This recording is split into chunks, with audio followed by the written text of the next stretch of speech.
დილა მშვიდობის ყველას დღეს 18 ივნისია მე გიორგი ისაკაძე ვარ მოგესალმებით საქმიანი დილა იქოქება TV Pirveli BMG-ის გუნდის სახელით მაქვს პატივი წარმოგიდგინოთ ჩვენი ბიზნეს გადაცემები ამ არაჩვეულებრივ არხზე იდეაში შანსიც არ მაქვს სხვა თემით დავიწყო დიახ ფეხბურთია და მსოფლიო ჩემპიონატი სერიოზულად გახურდა და ცნობილმა ბრიტანულმა პორტალმა Transfer Market-მა ჩემპიონატში მონაწილე ნაკრებების საბაზრო ღირებულება გამოაქვეყნა. ნაკრებების ღირებულება მატჩში შემავალი 23 ფეხბურთელის სატრანსფერო ღირებულების დაჯამებით არის მიღებული. ყველაზე ძვირიანი ნაკრები სამფრაგეთს ყავს. გამოძახებული 23 ფეხბურთელის ჯამური სატრანსფერო ღირებულება 972 მილიონ გირვანკა სტერლინგს აღწევს. საფრანგეთის ნაკრები ყველაზე ძვირად ღირებული ფეხბურთელებს შორის არის მბაბე 108 მილიონიანი, გრიზმანი 90 მილიონიანი და პოგბა 91 მილიონი. ერთი ფეხბურთელის საშუალო ღირებულება საფრანგეთის ეროვნულ ნაკრებში არც მეტი არც ნაკლები 42 მილიონ 300,000 გირვანკა სტერლინგია მაშინ. მეორე ადგილზე ესპანეთია 931 მილიონი გირვანკა სტერლინგით. ესპანეთის ნაკრების ყველაზე ძვირად ღირებული ფეხბურთელები სერხიო ბუსკეტსი და ისკოა, ასევე არუჩივის მარკო ასენსიო 68 მილიონიანი ტრანსფერით შეფასებას.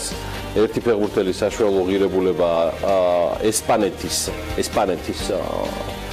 ეროვნულ ნაკრებში 40 მილიონ 500,000 გირვანკა სტერლინგია. მესამე ადგილზე ბრაზილია, რომელმაც გუშინ გააწბილა შედარებით თავისი გულშემატკივრები და მიუხედავად იმისა, რომ 893 მილიონი გირვანკა სტერლინგით მესამე ადგილს იკავებს, მის აქტივში ყველაზე ძვირად ღირებული ნეიმარია, გუშინდელი გოლის ავტორი კოუტინიო და მარკო ფირმინო. კოუტინიოს 90 მილიონი, ხოლო ფირმინოს 72 მილიონი ფუნტ სტერლინგის ღირებულება აქვს. ერთი ფეხბურთელის საშუალო ღირებულება ბრაზილიის ეროვნულ ნაკრებში 38 მილიონ 400,000 გირვანკა სტერლინგია. აგერ გრაფიკზე ნახავთ, რომ მეოთხე ადგილზე გერმანია, მეხუთეზე ინგლისი. გერმანიის ყველაზე ძვირად ღირებული ფეხბურთელი ტონი კროსია, ხოლო ინგლისის ჰარი კეინი. ტონი კროსი 72 მილიონით, ხოლო ჰარი კეინი 125 მილიონი გირვანკა სტერლინგით. ძვირად ღირებული გუნდების ტოპ 10-ს ხორვატია კრავს 32 ნაკრებიდან ყველაზე იაფი მაინც პანამა 7 მილიონ 600,000 გირვანკა სტერლინგი ხო და შეიძლება პანამას ყველაზე იაფიანი გუნდი იყოს, მაგრამ აი ფულის განთავსება პანამაზე და იქაურ ოფშორულ ზონებში ერთგვარად ძალიან დიდი მიმზიდველობად ხდება. თავარია მე პანამა პეიპერსით დაიწყო ვაჭრობა როგორც ეს ხშირად ხდება ხოლმე. მოკლედ Forbes-ი Forbes-ია, რომ შემოიფარგლოს ამ გაგანია მსოფლიო ჩემპიონატისას მხოლოდ ამით. მსოფლიო ჩემპიონატისას, რომელიც სუპერ საინტერესო გამოდგა და მშვენიერი სანახაობები ჯერ კიდევ წინგველის. ხო და Forbes-მა არც მეტი არც ნაკლები ყველაზე შემოსავლიანი ფეხბურთელების სია განაახლა კრისტიანო რონალდუმ 1 წლის განმავლობაში 13-ით გაზარდა თავისი შემოსავლები, თუმცა ეს მას ვერ დაეხმარა შეენარჩუნებინა ლიდერობა Forbes-ის რეიტინგში. ბოლო და განახლებული მონაცემებით პირველად რეიტინგის შემოსავლებში მას 2014 წლის შემდეგ ლეო მესიმ გადაუსწრო. მესიმ იმდენად გაუმჯობესებული პირობებით წარსდგა კონტრაქტით ბარსელონასთან, რომ ჯამში გადაასწრო პორტუგალიელს და იგივე ტრანსფერი PSG-სთან მას ძალიან აახლოებს ამ დუეტთან ნეიმარს, მაგრამ აი დანარჩენები კი უკვე სერიოზულად ჩამორჩებიან ლიდერთა ტრიოს. მოდი გადავხედოთ უკვე დანარჩენს. მეთოდოლოგია ამ ყველაფერში არის შემდეგი და ფეხბურთელების შემოსავლების პლუს-მინუს 30 მილიონის ალბათობით არის დათვლილი. 2018 წლის ყველაზე მაღალანაზღაურებადი სპორტსმენების ტოპ 100-ში მხოლოდ 10 ფეხბურთელი მოხვდა. სამი მათგანი გარეთ ბეილი, იგი რეალ მადრიდში 34 მილიონ 600,000 ევრო შემოსავლით არის, ოსკარი, რომელიც შანხაის სიფკის გუნდში თამაშობს და უეინ რუნი, ევერტონის ფორვარდი. ეს სამეული არ თამაშობს 2018 წლის მსოფლიო ჩემპიონატზე. ნუ იმის გათვალისწინებით, რომ უელსის ნაკრები საერთოდ არ თამაშობს 2018 წლის მსოფლიოზე. ოსკარი და რუნიკი ეროვნულ ნაკრებებში ვერც მოხვდნენ, ანუ შესაბამისად ბრაზილიის და ინგლისის ეროვნულ ნაკრებებზეა საუბარი. მოდი ახლა გადავხედოთ რეალურ გალერეას, Forbes-ის გალერეას და შემოსავლები ვნახოთ იმ ფეხბურთელების, რომელიც დათვლილი არის ზუსტად ერთი წლიანი პერიოდი, 2017 წლის 1 ივნისიდან 2018 წლის 31 მაისამდე. მოდი ვნახოთ, ვინ გამოიმუშავა ყველაზე მეტი ფეხბურთელებიდან. პირველ ადგილზე 30 წლის არგენტინელი ლიონელ მესია, იგი ბარსელონას შეუცვლელი ფორვარდია და მისი საერთო წლიური შემოსავალი ერთ წელიწადში ლიონელ მესი გამოიმუშავებს დაახლოებით $111 მილიონ. საიდანაც ხელფასი და ბონუსი $84 მილიონი, ხოლო სარეკლამო შემოსავლებიდან არგენტინელს $27 მილიონი შემოსავალი აქვს ყოველ წელს. და მისი ძირითადი სპონსორები არიან Adidas-ი, Gatorade-ი, Mastercard-ი, Pepsi, Lay's-ი, Oredo, Huawei Technologies. 2017 წლის შემოდგომაზე მესიმ გააგრძელა კონტრაქტი ბარსელონასთან და საერთო თანხამ $84 მილიონი შეადგინა. ეს არის 50%-ით მეტი, ვიდრე მისი წინა კონტრაქტის პირობები იყო და ამის გარდა მესიმ გაზარდა თავისი სარეკლამო პორტფოლიოც შემოსავლებთან ერთად. და მის პარტნიორებს შორის არის ყველასათვის ცნობილი Adidas-იც და სხვათა შორის ეს ყატარული სატელეკომუნიკაციო კომპანია Oredo, თუმცა მათთან ერთად ასევე არის ჩინური რძის მწარმოებელი კომპანია Mengniu. PepsiCo კვლავ აქტიურად არის ჩართული სხვადასხვა პროდუქტების პოპულარიზებაში მესის დახმარებით და ესენია იგივე ჩიპსები Lay's-ი, ტონიკი Gatorade და საფირმო გაზიანი სასმელიც Gatorade Football Energy. მეორე ადგილზე პორტუგალიელი კრისტიანო რონალდოა, რომელმაც ბრწყინვალედ დაიწყო ჩემპიონატი და ჰეტ-ტრიკიც უძღვნა ესპანელებს. იგი 33 წლის არის, მადრიდის რეალის შეუცვლელი ფორვარდი, წლიური შემოსავლით $108 მილიონი. $108 მილიონი. საიდანაც ხელფასი და წლიური ბონუსი $61 მილიონია, ხოლო შემოსავლები რეკლამიდან $47 მილიონ შეადგენს. რონალდოს მთავარი სპონსორები Nike, Herbalife, Clear, American Tourister, CR7 Jeans, Fragrance, Underwear Hotels და რა ვიცი. უამრავი სხვა კომპანია, რონალდიმ რეალს 3 ჩემპიონთა ლიგა მოაგებინა, მას კონტრაქტი გარანტირებულად აქვს კიდევ მოქმედებაში შემდეგი 3 წლის განმავლობაში, თუმცა აშკარაა, რომ პორტუგალიელს მეტი უნდა და ამიტომ მისი მომავალი რეალში ერთგვარად კითხვის ნიშნის ქვეშ დგას. აი, სარეკლამო შემოსავლების კუთხით კრისტიანოს მართლა იდეალურად აქვს აწყობილი ცხოვრება, $47 მილიონი წელიწადში და ეს არის 34%-იანი ზრდა შაშანდელ წელიწადთან შედარებით. სხვათა შორის ფართოვდება მისი პირადი CR7-ის ხაზი და უკვე ჩაეშვა სრულად მისი პირადი ბრენდირებული სპორტ დარბაზების ქსელიც. მესამეზე 26 წლის ბრაზილიელი ნეიმარია, მისი საერთო შემოსავლები $90 მილიონი, საიდანაც ხელფასი და ბონუსები ნეიმარის მხოლოდ ხელფასი და ბონუსები $73 მილიონი და სარეკლამო შემოსავლებიდან ნეიმარს $17 მილიონი აქვს. აქ მისი პარტნიორები არიან Nike, Red Bull, Gillette, Beats Electronics, McDonald's-ი. სხვათა შორის ბარსელონადან ფრანგულ Paris Saint-Germain-ში სკანდალურმა გადასვლამ ნეიმარი მსოფლიოს ყველაზე ძვირადღირებულ ფეხბურთელად აქცია. არავისში არ გადახტილა $250 მილიონი. მეოთხეზე ფრანგი პოლ პოგბა, იგი Manchester United-შია და მისი წლიური შემოსავალი $29.5 მილიონი, საიდანაც ხელფასი წელიწადში $25 მილიონი და სარეკლამო შემოსავლებიდან პოგბას $4.5 მილიონი აქვს საშუალო წელიწადში. მისი მთავარი პარტნიორი Adidas-ია და 2016 წლის ზაფხულში შემდგარი მისი ტრანსფერი Juventus-იდან Manchester United-ში იყო რეკორდული €105 მილიონი, კვირაში 290,000 ფუნტ სტერლინგის ხელფასით და კვირაში. ერთ-ერთი ყველაზე მაღალანაზღაურებადი მოთამაშეა ინგლისის პრემიერ ლიგაში. თუმცა ბრიტანულ მედიაში ვრცელდება მოსაზრებები, რომ პოგბას დიდად არ ეხატება გულზე ის ფეხბურთი, რასაც ჟოზე მაურინიოს გუნდი თამაშობს და ამბობენ ფიქრობს გადასვლაზეც. მეხუთეზე ადამიანის ხორცისადმი კვნეტაში არაერთხელ შემჩნეული არგენტინელი ლუის სუარესია, რომელიც ასევე ბარსელონას გუნდშია, მისი წლიური შემოსავლები 26,900,000 დოლარია, საიდანაც ხელფასი და ბონუსი თითქმის 20 მილიონია, ხოლო 7 მილიონს სუარესის სარეკლამოებიდან კრიბკებს, ეს არის Adidas-ი, Pro Evolution Soccer-ი, Gatorade-ი, მისი სარეკლამო პორტფოლიოშია რამდენიმე აზიური ბრენდის, ჩინური ტრონსმარტი, гаджеტები და კომი, მობილური ტელეფონი, ასევე მის აქტივშია ტურისტული ოფისი მალაიზიაში. მეექვსეზე ასევე არგენტინელი, ოღონდ სერხიო აგუეროა, რომელიც Manchester City-ში იღწვის და არც თუ ურიგოთ, მისი წლიური ბონუსი და ჯამაგირი 17 მილიონი დოლარია და რეკლამამდან წელიწადში 6,5 მილიონ დოლარს აგროვებს პუმას და სხვა პარტნიორების დახმარებით. მოკლედ საერთო შემოსავალი აგუეროსი 23,5 მილიონი დოლარია. 2011-ში აგუერო Manchester City-ს 40 მილიონი ევრო დაუჯდა და მას შემდეგ გუნდის თითქმის ყველა სეზონზე საუკეთესო ბომბარდირია. ტრანსფერ მარკეტი 2018 წელს არგენტინელს უკვე ორჯერ ძვირად აფასებს ვიდრე მთელი გასული პერიოდებია.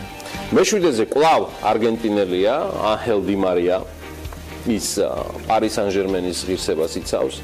ფრანგებს დი მარია 20 მილიონ 600,000 დოლარი მხოლოდ ხელფასის სახით უჯდება წელიწადში, თუმცა დამოუკიდებლად კიდევ დი მარია 2 მილიონ დოლარს აგროვებს წელიწადში, ძირითადად Adidas-თან პარტნიორობით. აქ დადის ჭორები, რომ არგენტინელმა ასევე შეიძლება კლუბი შეიცვალოს, არ ვიცი, ნახოთ.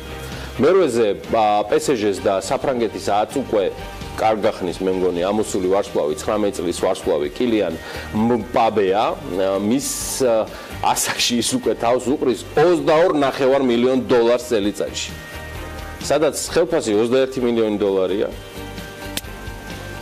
სარეკლამო შემოსავლები 1,5 მილიონი დოლარი და კილიანი Nike-თან პარტნიორობს.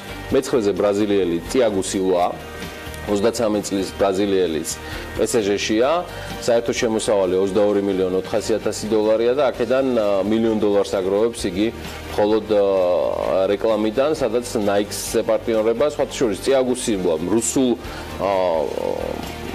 მოსკოვის დინამოსშიც შეისეირნა, ვერ ითამაშა. მისი დიაგნოზი იყო ძალიან მძიმე, ტუბერკულოზი დაუსვეს მას და თითქმის 9 წელიწადი ფეხბურთელმა ფაქტიურად საავადმყოფოში გაატარა. იგი იყო პერიოდი, როცა ფიქრობდა კიდეც, რომ ფეხბურთისთვის თავი დაენებებინა, თუმცა ბრაზილიელმა შეძლო სრულად საფეხბურთო რეინკარნირება და ეხლა ბრაზილიის ეროვნული ნაკრების წევრია და PSG-მ მასში არც მეტი არც ნაკლები 42 მილიონი ევრო გადაიხადა. ათეულს კრავს კოლუმბიელი ჰამეს როდრიგესი, იგი ბავარიაში თამაშობს. მისი წლიური შემოსავალი 22 მილიონი დოლარს აჭარბებს, საიდანაც რეკლამაზე ის აგროვებს 5,5 მილიონ დოლარს, ხოლო ხელფასის და ბონუსის სახით ჯერდება 16 მილიონ 800,000 წელიწადში. მისი ძირითადი სპონსორები და პარტნიორები Adidas-ი, Huawei Technologies, Calvin Klein-ი და Marc Jacobs-ია. როდრიგესმა იმდენად ეფექტურად ჩაატარა 2014 წლის მსოფლიო მუნდიალი, ანუ 2014 წელს, რომ ეგრევე რეალში აღმოჩნდა, თუმცა ვერ გაუძლო ცნობას და 2017 წლის ტრანსფერებისას ბუნდესლიგაში აღმოჩნდა, ორი სეზონით მისი არენდა ბავარიას 13 მილიონი ევრო უჯდება. აი ესეთი მეგა შემოსავლების შემდეგ მოდი კიდევ რამდენიმე ამბავს გეტყვით მსოფლიო ჩემპიონატის რამდენიმე სპონსორზე. სხვათა შორის BBC-ს ინფორმაციით McDonald's-ი ირლანდიასა და დიდ ბრიტანეთში პლასმასის საწრუპების სექტემბრიდან მუყაოთი ჩაანაცვლებს. კომპანია უარს ამბობს პლასტიკურ ნაწარმზე. ამ ცვლილების მიზანი გარემოს დაბინძურების წინააღმდეგ ბრძოლაა და McDonald's-ი დიდ ბრიტანეთში დღის განმავლობაში საშუალოდ 1,800,000 პლასმასის საწრუპს იყენებს და ყიდის. პლასმასის საწრუპების მუყაოთი ჩანაცვლების გადაწყვეტილება კომპანიამ 2018 წლის დასაწყისში მიიღო. პროცესი ჯამში მომავალ წელს დასრულდება. მე ხა საწრუპავის გარეშე გეახლებით, კარგი რამეა ეს სკოლა ბრაზილიური ყავის გემოთი და მგონია რომ ბევრი საქმიანი დილაშიც მოსულიც შევსვი ამაზე. ხა რამდენად ტრენდული გახდება ამას რო აჩვენებს, მაგრამ მოდი ვნახოთ ერთი ვის აქვს დღეს საშუალება და გემოვნოს ჩვენთან ერთად პალეტეს ჩაი, ყავას და რაც თავარია კოლა, ბრაზილიური ყავის. გემოვდი. 18 ივნისს დილას საქმიანად იწყებენ ლალი ბრეგვაძე, ქეთი მელაძე, აკაკი ხელაძე, ანისი ჭინავა, დავით ბოტკოველი, მარიამ ადამია, ნოდარ გრძელიშვილს მასპინძლობს. ელენე ჩომახიძე და ქეთი ქვარცხავა სამართლის რუბრიკით გვერდდებიან. იმილავდალიანი ფუნიკული ორის ისტორიას მოგვიყვება. დილა საქმიანია TV Pirvelზე.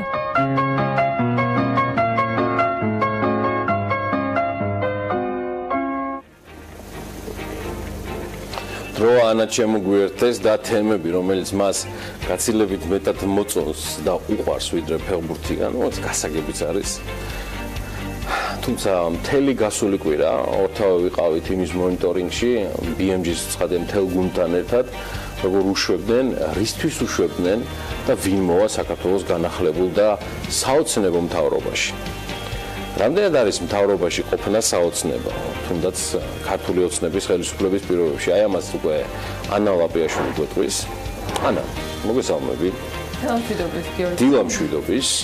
ჩვენს მაყურებელს უსწრებ ბედნიერ და შემოსავლიან დღეს რა თქმა უნდა, აი მთავრობაში ყოფნასთან დაკავშირებით კი რაღაც კონკრეტულ პასუხისგან შევიკავებ. შენ ნამდვილად გექნება სიახლეები საქართველოს მთავრობის სავარაუდო შემადგენლობაზე, მე ვიცი ძალიან განიცდი ამ ამბავს და ელი გაფაციცებით გადაწყვეტილებებს. გასდის რა გითხრათ, მაგრამ დამერწმუნეთ რომ შემიძლიათ გითხრათ ის მაქსიმუმი ალბათ იქნება ზეგინდელი დღე, ანუ დაახლოებით 4 შაბათი, როცა ყველას ეცოდინება მამუკა ბახტაძის კაბინეტის შემადგენლობა, რომელმაც უკვე დაიწყო პრინციპში კონსულტაციები გასული პარასკევის საღამოდან რამდენიმე ადამიანთან, რომელთა ნაწილი საერთოდ არ განიხილავს, რომ ამ კაბინეტში მოიაზრებოდა. შესაბამისად, არ მაქვს უფლება დავასახელო რამდენიმე წყარო მაინც, არამედ ის პირებიც, რომლებმაც უარი თქვეს მომავალ პრემიერ-მინისტრთან ერთად მინისტრთა კაბინეტში მუშაობაზე და შესაბამისად მთავრობის წევრობაზე. კარგი, ვიდრე შედარებით მეც დაგცინცლავდე, როგორ მიდის ეს ამბავი, რომელიც მოიცი როგორ მასკარადად შეაფასა პრეზიდენტმა მარგველაშვილმა კვირიკაშვილის გადადგომის და ოცნებაში მიმდინარე პროცესები და სხვა შორის ბიძინა ივანიშვილს მოუწოდა პრემიერ-მინისტრი თავად გამختارიყო. ნამდვილად ეს ბათუმში გაკეთებული განცხადება, სამასკარადო კოსტუმების გამოფენა დიდად აღარ ყოფილა შაბათ-კვირას, მაგრამ პირიქით ფაქტი არის, რომ პრეზიდენტმა გაიარა გარკვეული კონსულტაციები, ასუნაც გადაწყვიტა, რომ საერთოდ არანაირი პოზიცია მეტი აღარ დაეფიქსირებინა. ბახტაძის კანდიდატურა უკვე პარლამენტშია და ყველა ის პროცედურული მოთხოვნა დააკმაყოფილა, რომელიც დღევანდელი კონსტიტუციით მთავრობასა და პარლამენტსა და პრეზიდენტს შორის არსებობს. მოკლედ, ნანა, რას ფიქრობ? დავასახელოთ ვარიანტები თუ საქმიანად მივყვეთ და დავთვალოთ უფრო მნიშვნელოვანი ჩვენი მაყურებლისთვის, ჩემი აზრით, ვიდრე მომავალი მინისტრთა კაბინეტია. ჩემი მოსაზრებაა, რომ მას შემდეგ, რაც მაყურებელს გავაცანით მამუკა ბახტაძის პიროვნება, მისი დეკლარაცია, მე მგონი დროა გიორგი კვირიკაშვილის დეკლარაციას გადავხედოთ. რითი მოვიდა კვირიკაშვილი 2012 წელს? უпростоრად დაბრუნდა საჯარო სამსახურში და რა მონაცემებით, რა აქტივებით ტოვებს პრემიერ-მინისტრის პოსტს და აი ამას BMG გეგმავს გააკეთოს ყველა მოქმედ და მომავალ ჩინოვნიკზე. ასეა საჭირო, რომ საზოგადოება უკეთ იცნობდეს თავის არჩეულ და შერჩეულ მმართველებს. გისმენ ანა? ძალიან ბევრი კითხვა დარჩა პასუხგაუცემელი, მაგრამ ის რაც შეგვიძლია, რომ ჩვენი მაყურებლისათვის სრულად ინფორმაცია გავცეთ, მოდი მივყვეთ გიორგი კვირიკაშვილის ამ შემთხვევაში დეკლარაციებს. პრემიერ-მინისტრის პოსტის დატოვების შესახებ მან 13 ივნისს გააკეთა განცხადება. გადადგომასთან ერთად მთავრობის შემადგენლობაც ავტომატურად გადამდგარად ითვლება. უკვე ცნობილია კანდიდატი, ვინც პრემიერ-მინისტრის პოსტზე მას შეცვლის, ეს ფინანსთა მინისტრის მოვალეობის შემსრულებელი მამუკა ბახტაძე, ახლა უკვე პრემიერობის კანდიდატი მამუკა ბახტაძეა, რომელიც საპარლამენტო უმრავლესობამ დაასახელა როგორც მომავალი მთავრობის თავმჯდომარე. რაც შეეხება ისევ გიორგი კვირიკაშვილს, ის პრემიერობამდე 2012 წლის ოქტომბრიდან ჯერ ეკონომიკის, შემდეგ უკვე საგარეო საქმეთა მინისტრის თანამდებობას იკავებდა. პარალელურად იყო ვიცე-პრემიერიც. 2015 წლის 30 დეკემბრიდან კი მან მთავრობის ხელმძღვანელობა ჩაიბარა. 2012 წლის 25 დეკემბერს შევსებული ქონებრივი დეკლარაციის მიხედვით ის ფლობდა 190 კვადრატული მეტრის ფართობ საცხოვრებელ სახლს და 34 კვადრატული მეტრი ფართის ბინას თბილისში. ასევე დედაქალაქში მდებარე 432 კვადრატული მეტრის მიწის ნაკვეთს დუშეთში და 250 კვადრატული მეტრის საცხოვრებელ სახლს და 3450 კვადრატული მეტრის ფართობის მიწის ნაკვეთს. მისი დეკლარაციის შევსების მომენტში სხვადასხვა საბანკო ანგარიშზე 515 ლარი, 1760 დოლარი, 5117 ლარი და 20300 ლარი იყო ასევე ეს ბოლო ორი რიცხვი არის მისი კრედიტი. ნაღდი ფულადი თანხის სახით კი მას 5500 დოლარი ჰქონდა. როგორც 2012 წლის დეკემბერში შევსებულ დეკლარაციაში ასევე აღნიშნული, მისმა წინა წლის შემოსავალმა, როგორც ბანკი ქართუს გენერალური დირექტორის თანამდებობაზე ყოფმა პირმა შეადგინა 11020 ლარი. მაშინ კვირიკაშვილის დეკლარაციის შევსების მომენტში ჰქონდა 20000 დოლარის სესხი, რომლის შედეგადაც წლიურმა გასავალმა შეადგინა 20850 დოლარი. მასვე სწავლის საფასურის სახით მოუხდა 7000 ლარიანი გადასახადის გადახდა ოღონდ შვილებისთვის. აი რაც შეეხება ბოლო 2018 წლის 31 იანვრის ქონებრივ დეკლარაციას, მისი უძრავი ქონება შეგვიძლია ვთქვათ, რომ უცვლელი დარჩა, თუმცა შეცვლილი არის საკუთრების ფართობები. დეკლარაციის მიხედვით ის ფლობს ამ დროისათვის 217,31 კვადრატული მეტრის საცხოვრებელ სახლს და 34 კვადრატული მეტრის ფართობის ბინას თბილისში. ასევე 423 კვადრატული მეტრის მიწის ნაკვეთს დედაქალაქში და დუშეთში მდებარე 253,8 კვადრატული მეტრის აგარაკსა და 3475 კვადრატული მეტრის ფართობის მიწის ნაკვეთს დუშეთშივე. ამავე დეკლარაციის შევსების მომენტში სხვადასხვა საბანკო ანგარიშზე ირიცხება 4686 ლარი, 2733 დოლარი, 6 დოლარი და 37 ცენტი, 92 ევროცენტი, 3018 ლარი პრემიერ-მინისტრის პოსტზე, მისმა 2017 წლის შემოსავალმა კი შეადგინა 51000 ლარი. ისე თვეებზე რომ გავყოთ 12 თვეზე გამოდის რომ 4250 ლარს იღებდა ის შემოსავალს საშუალოდ ყოველთვიურად. ბოლო დეკლარაციის შევსების მომენტში კი მას ჰქონდა 173500 დოლარის იპოთეკური სესხი, რომლის შედეგადაც მისმა წინა წლის გასავალმა ჯამში შეადგინა 19745 დოლარი. დეკლარაციაში ასევე აღნიშნულია, რომ 2017-ში მამამისისგან მან საჩუქრად მიიღო 50000 დოლარი. გასავალმა კი ტექნიკის ღირებულების ჯამურად შეადგინა 2120 ლარი და 1998 ლარი. გარდა ამისა, ამ წლის შევსებული ქონებრივი დეკლარაციით მის მეუღლეს საბანკო ანგარიშზე აქვს 302 ლარი და 30000 დოლარი. გასავალმა კი შვილების სწავლის გადასახადის ფორმით შეადგინა 3620 ლარი, 3000 ლარი და 1200 ლარი. ავეჯი შეიძინეს 19784 ლარის ღირებულების. პრემიერ-მინისტრის ერთ-ერთი შვილის შემოსავალმა UI საქართველოს აუდიტის დეპარტამენტის თანამშრომლად მუშაობისას 2017-ში შეადგინა 2111 ლარი, მარტი-დეკემბრის პერიოდში კი საქართველოს ბანკის საინვესტიციო ოფიცრობისას 19700 ლარი. მასვე სხვადასხვა საბანკო ანგარიშზე აქვს 125 ლარი, 153 ლარი, 328 დოლარი და 1610 ლარი. მისმა გასავალმა კი სწავლის გადასახადის სახით წინა წელს ჯამში შეადგინა 1100 დოლარი. მოკლედ საკმაოდ მრავალრიცხოვანია ჩამონათული, მაგრამ დაჯამებისათვის მე მგონი არც ისე დიდ რიცხვებზე გავდივართ. კი, ასეა. პრემიერის პოსტიდან გადადგომის შემდეგ გიორგი კვირიკაშვილის ეკონომიკური პოლიტიკა ჯერ ისევ პრემიერობის კანდიდატის დაანონსებული სამოქმედო გეგმა BMG-ს გუნდის წევრებმა, ბიზნესმენებს, ანალიტიკოსებს, პოლიტიკოსებს თუ მათ ამომრჩევლებს შეაფასებინეს. აინტერესო პალიტრა შეიკრა, დეტალებს ბიზნეს სიახლეების მეორე ნაწილში ანასგან უნდა დაელოდოთ, იქამდე რა მოვამზადეთ დილისთვის. მაისში საშუალო მომხმარებლის საარსებო მინიმუმი 80 თეთრით გაიზარდა, გიხაროდენ. თბილისის ბალნეოლოგიურ კურორტზე 130 ნომრიანი სასტუმრო განთავსდება. რუმსი სხვათა შორის კოხთა მიტარფში კიდევ ერთ სასტუმროს გახსნის, მანამდე კი ლონდონის შემდეგ სფილოვ ქართული ტანსაცმელი შესაძლოა ამერიკაშიც გაიყიდოს. საინტერესო სამთავრობო ცვლილებები კიდევ ის არის, რომ მამუკა ბახტაძისგან და ბიძინა ივანიშვილისგან არ უნდა ველოდოთ მხოლოდ პერსონიფიცირებულ ცვლილებებს მთავრობაში, აი მაგალითად გარჩება თუ არა იუსტიციის მინისტრად თეა წულუკიანი, რაც განხილვის საგანი არის საზოგადოების გარკვეულ ნაწილში. თბილისის მერიც კი ადასტურებს, რომ კონსულტაციები იმართება უმთავრესზე, ჩვენთვის ყოველ შემთხვევაში უმთავრესზე, ანუ სამინისტროების და სახელმწიფო უწყებების შემცირებაზე, რაზეც მომავალი პრემიერ-მინისტრი აქტიურად ფიქრობს თავის გუნდთან ერთად. ის კვირას ტექნოპარკში იყო და სტარტაპერებს შეხვდა. ჩვენი კონცეფცია არის მცირე მთავრობა, რომელიც გულისხმობს ძალიან მნიშვნელოვან ცვლილებებს. უნებრივია მომდინარეობს კონსულტაციები, მაგრამ ამოსავალი წერტილი არის ის, რომ გვჭირდება მცირე ზომის, მაგრამ ამავე დროს ძალიან ოპერატიული და მოქნილი მცირე მთავრობა, რომელიც რა თქმა უნდა გულისხმობს გარკვეული უწყებების გაერთიანებასაც. აქედან გამომდინარე, გთხოვთ გაველოდოთ კონსულტაციებს და აუცილებლად მიიღებთ პასუხს. მსჯელობა დაწყებულია გუნდში და ძალიან მალე თვალზე ცნობილი იქნება საზოგადოებისთვის, თუ იქნებიან ის ადამიანები, რომლებიც იქნება პრემიერ-მინისტრის კანდიდატის მიერ წარმოდგენილი. რაც შეეხება სამინისტროების შემცირებას, ამაზეც მიმდინარეობს მსჯელობა გუნდში და ესეც ცნობილი იქნება საზოგადოებისთვის. ყველა ის ადამიანი, ვინც იქნება წარმოდგენილი მინისტრთა კაბინეტში, ცნობილი იქნება უახლოეს მომავალში. არის დალოდებისათვის შესაბამისად კიდევ უფრო იმატულობს კითხვების რაოდენობა იმასთან დაკავშირებით, თუ რას გეგმავს მომავალი პრემიერი. კონსულტაციები ჯერ გრძელდება, თუმცა ბახტაძემ ამაზე მეტის თქმა მედიასთან მთავრობის მომავალ შემადგენლობასთან დაკავშირებით ტექნოპარკში ყოფნისას აღარ ისურვა.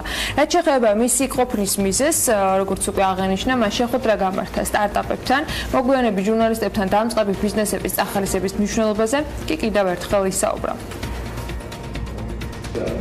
ახალგაზრდული ეკონომიკა იქნება ჩვენი სტრატეგიის ერთ-ერთი ყველაზე მნიშვნელოვანი კომპონენტი. ბევრი საინტერესო ინიციატივა მოვისმინე მათგან, მეც გავაცანი ის ხედვები, რომელიც მაქვს იმასთან დაკავშირებით, რომ ეს სექტორი საქართველოში გავხადოთ ძალიან წარმატებული. მე ვფიქრობ, რომ ძალიან მნიშვნელოვანი რესურსი გვაქვს ჩვენ საქართველოში, რომ დამკვიდრდეთ სოფლიო რუკაზე, როგორც ტექნოლოგიური ქვეყანა. ხო, ბევრი საინტერესო ამბისგან, რომელიც ანა ლაპიაშვილთან ერთად არის გამოყრილი. მე სოფლიო ამბებიდან გამოვარჩევდი, რომ აი Facebook-ის ვიცე-პრეზიდენტი ელიოტ შეიჯი გადადგა. ის რეალურად გადაყვა პირადი მონაცემების გაჟონვას და იმ სკანდალს, რომელიც უკავშირდებოდა მოხარებელთა პირადი მონაცემების და ინფორმაციის გაცემას. სხვა შორის შეერთებულ შტატებში არც მეტი არც ნაკლები პოლ მანაფორტი დააკავეს. იგი პრეზიდენტ ტრამპის წინასაარჩევნო კამპანიის ხელმძღვანელი იყო. კიდევ ამბავია ის, რომ ილონ მასკი არ ეშვება გვირაბებს და თავისი Boeing კომპანიით გეგმავს ჩიკაგოს მიწისქვეშა მატარებლების სისტემის მოწყობას, ასეთშიც არ ვიცი, მაგრამ ასეა. Coinbase კი აფართოებს სავაჭრო არეალს და გეგმავს პირველი ლიცენზირებული კრიპტო ბირჟა გახდეს შეერთებულ შტატებში. ეს სომხეთის ახალარჩეული პრემიერ-მინისტრი იყო, ნიკოლ პაშინიანი, რომელიც უკვე გადადგომას გეგმავს, არი ნერვიულოდ. ეს ამას ყველაფერს სომხური მედია ავრცელებს და ამის მიზეზი ვადამდელი საპარლამენტო არჩევნების გამოცხადებასთან დაკავშირებული პროცედურებია. წამით საქართველოს დაუბრუნდეთ, სხვათა შორის კიდევ რა აღმოვაჩინეთ, თუ იცით, რომ მარნეულის დაკავებული მერი თემურ აბაზოვი სწორედ ის ახალგაზრდაა, აი აგერ, რომელიც ხვდება ბიძინა ივანიშვილის მთაწმინდაზე ქართული ოცნების პარტიულ ყრილობაზე, სადაც მისი არჩევა მოხდა პარტიის ხელმძღვანელად. თემურ აბაზოვი სწორედ ის ადამიანია, რომელიც ერთგვარ ესკორტირებას უწევს ბიძინა ივანიშვილის დარბაზამდე, სადაც მას პარტიის წევრები ელიან. შეგახსენებთ, რომ მარნეულის მერს წინასწარი პატიმრობა შეეფარდა, ხოლო საკრებულოს და პარლამენტის წევრების მიმართ პროკურატურა სასამართლოზე შედარებით მობიერად წარსდგა. არსებული კანონმდებლობიდან გამომდინარე და მადამი გირაოზეც თანახმა. ეხლა კი ნამდვილად ანა ლაპიაშვილის დროა, ქალბატონებო და ბატონებო, ანა წარმატებულ ეთერს გისურვებ. და ჩვენ ვიწყოთ ბიზნეს სიახლეებს სულ რამდენიმე წამში.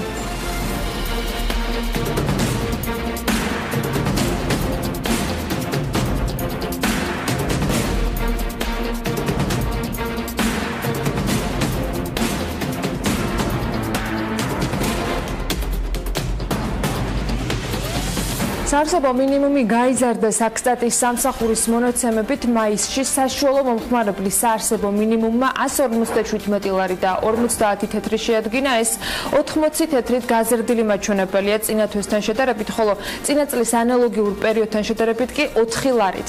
ოჯახის ტიპების მიხედვით საარსებო მინიმუმი ასე გამოიყურება ორსულიანის შემთხვევაში 251 ლარი და 90 თეთრი, სამსულიანი ოჯახის შემთხვევაში 283 ლარი და 40 თეთრი, 4სულიანი შემთხვევაში 314 ლარი და 90 თეთრი, 5სულიანი 354 ლარი და 20 თეთრი და 6სულიანი და მეტი ოჯახის შემთხვევაში საარსებო მინიმუმი შეადგენს 418 ლარს და 80 თეთრს. კერძო საპენსიო დაზღვევით საქართველოში სულ 23076 ადამიანია მოსარგებლე, რაც დაზღვევის ზედამხედველობის სამსახურის მონაცემებით პირველ კვარტალთან შედარებით 615 ადამიანით მეტია, წინა წლის მონაცემებს თუ ვადარებთ. ამ პერიოდის განმავლობაში საპენსიო შენატანებმა 1.400.000 ლარი შეადგინა, სულ კი საპენსიო რეზერვების მოცულობა იყო 26.800.000 ლარის ოდენობის. საპენსიო დაზღვევას მოქალაქეებს ბაზარზე სულ ორი სადაზღვევო კომპანია ალდაგი და ჰოლდინგის თავაზობენ. მოქმედებს კიდევ ერთი კერძო საპენსიო ფონდი, რომელიც საქაერო ნავიგაციამ საკუთარი თანამშრომლებისთვის შექმნა. თბილისის ბალნეოლოგიურ კურორტზე 130 ნომრიანი სასტუმრო განთავსდება, თუმცა რომელი ბრენდის იქნება ეს სასტუმრო ჯერჯერობით უცნობია.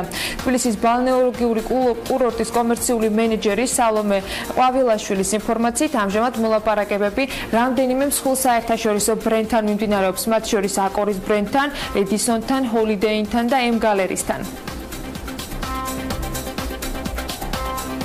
აჭარა ჯგუფი კი რუმსის რიგით მესამე სასტუმროს უკვე გოხდა მიტარბის ჩეხსნის ამ დროისათვის სასტუმროს მშენებლობის სამუშაოები მიმდინარეობს. აჭარა ჯგუფში BMG-თან აღნიშნავენ, რომ პროექტი 93 სასტუმრო ოთახზეა გათვლილი. ინვესტორ კომპანიაში ასევე აღნიშნავენ, რომ პროექტის არქიტექტურული იერსახე ამ შემთხვევაშიც არ შეიცვლება, სასტუმროს გახსნა კი წლის მეოთხე კვარტალშია დაგეგმილი. და ცოტა უფრო მეტი ახლა უძრავ ქონებაზე, დედაქალაქის რაიონებს შორის უძრავი ქონების ბაზარზე კვლავ ბაკე, საბურთალო და სამგორი ლიდერობენ. უძრავი ქონების ტენდენციების რეგულარულ შესწავლას TBC ბანკის AISET-ის კვლევითი ინსტიტუტისა და ჯამპსტარტის ერთობლივი პროექტით უძრავი ქონების ლაბორატორია განაგრძობენ. ბოლო პუბლიკაციის მიხედვით კი, რომელიც 2018 წლის პირველი კვარტალის მონაცემებზეა დაყრდნობილი, უძრავი ქონების ყველაზე მეტი გაყიდვა საბურთალოზე ფიქსირდება, მეორე და მესამე ადგილებს შესაბამისად ბაკე და სამგორი ინაწილებენ. ასევე ამ რეიტინგში შეგვიძლია აღვნიშნოთ, რომ სამგორი მესამე ადგილზე 1286 ერთეული გაყიდვით არის დაფიქსირებული. კასპში სოფელ მეტეხში მეფრინველეობის ფაბრიკა აშენდება, რომელიც ბაზარს თვეში 250 ტონა ქათმის ხორცს მიაწვდის. შპსეჯელის დირექტორი გიორგი ვერულაშვილი ამბობს, რომ ფაბრიკაში 5 მილიონი დოლარის ინვესტიცია ჩაიდება, სადაც 1,5 მილიონი საპარტნიორო ფონდისგან იქნება გამოყოფილი. ლონდონის შემდეგ ცელქი ბავშვებისათვის შექმნილი ქართული ტანსაცმელი შესაძლოა ამერიკაშიც გაიყიდოს. სპილოუს თანადამფუძნებელი აღნიშნავს, რომ საერთაშორისო გაყიდვების გააქტიურების მიმართულებით მოლაპარაკებებს სწორედ ამერიკასა და ავსტრიასთან აწარმოებენ. სპილოუს ტანსაცმელის შეძენა ამ დროისათვის თბილისის რამდენიმე მოლშია შესაძლებელი. მობილური ოპერატორი ვიონი საქართველოს კი ბილაინის მომხმარებელს თავაზობს ახალ ინტერნეტ პაკეტებს სპეციალურად ზაფხული სეზონისათვის. მომხმარებელს შეუძლია 3 სხვადასხვა პაკეტიდან სასურველი არჩიოს და შესაბამისად ისარგებლოს 1500 მეგაბაიტით 3 ლარად, ან 2500 მეგაბაიტით 5 ლარად, ან თუ კიდევ უფრო მეტად არიან ინტერნეტის მომხმარებლები 10 გიგაბაიტით 10 ლარად. პაკეტები გააქტიურებიდან 14 დღის განმავლობაში მოქმედებს. ინტერნეტ პაკეტების აქტივაცია კი SMS-ით და ასევე My Beeline-ის აპლიკაციით არის შესაძლებელი. ახლა უკვე ბიზნესი ახლებების შემდეგ დრო არის, რომ გადავიდეთ სავალუტო მიმოხილვაზე და მას გიორგი დაიწყებს, თუმცა არც მე დავაკავდები.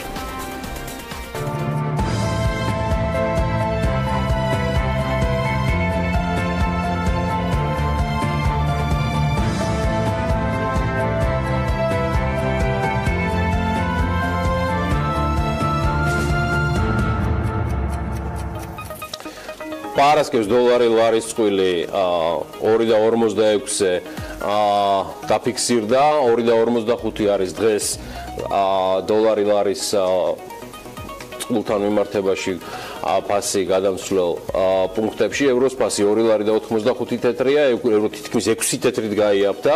ლირას შესაძენად 51 თეთრი დაგჭირდება, აი ფუნტ სტერლინგისთვის კი 3.26 თეთრი, ჩემო ბატონო.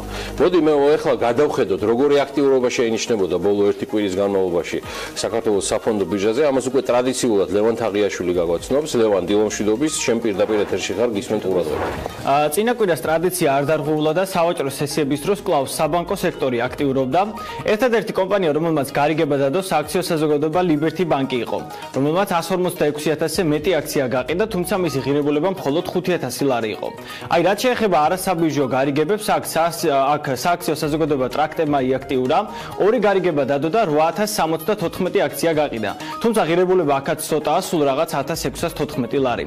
საფონდო ბირჟაზე სხვა გარიგება არც ეროვნულ და არც უცხოურ ვალუტაში არ დადებულა, სამაგიეროდ Heritage Security-მ დირექტორობიდან გაათავისუფლა ვლადიმერ გურგენიძე და თეიმურაზ ირემაშვილი და ახალ დირექტორად თენგიზ ლაშხი დანიშნა, რომელიც აქამდე საჯარო რეესტრის მონაცემებით კომპანიის სამეთვალყურეო საბჭოს წევრი იყო.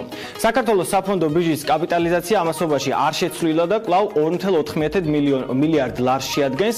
ბირჟის ინდექსი კი სამწუხაროდ კვლავ შემცირდა და GSX-ის მაჩვენებელი 159 პუნქტია. ლევან, მადლობა საინტერესო ჩართვისთვის. ეხლა მოდი გარემოს ეროვნული სააგენტოს ინფორმაციები ვნახოთ და ამინდის პროგნოზი მიმდინარე კვირაში და არასთავარია დღეს ამოშაბათს. ანა ლაპიაშვილი. ამინდის პროგნოზის სპონსორია SEU Development-ი.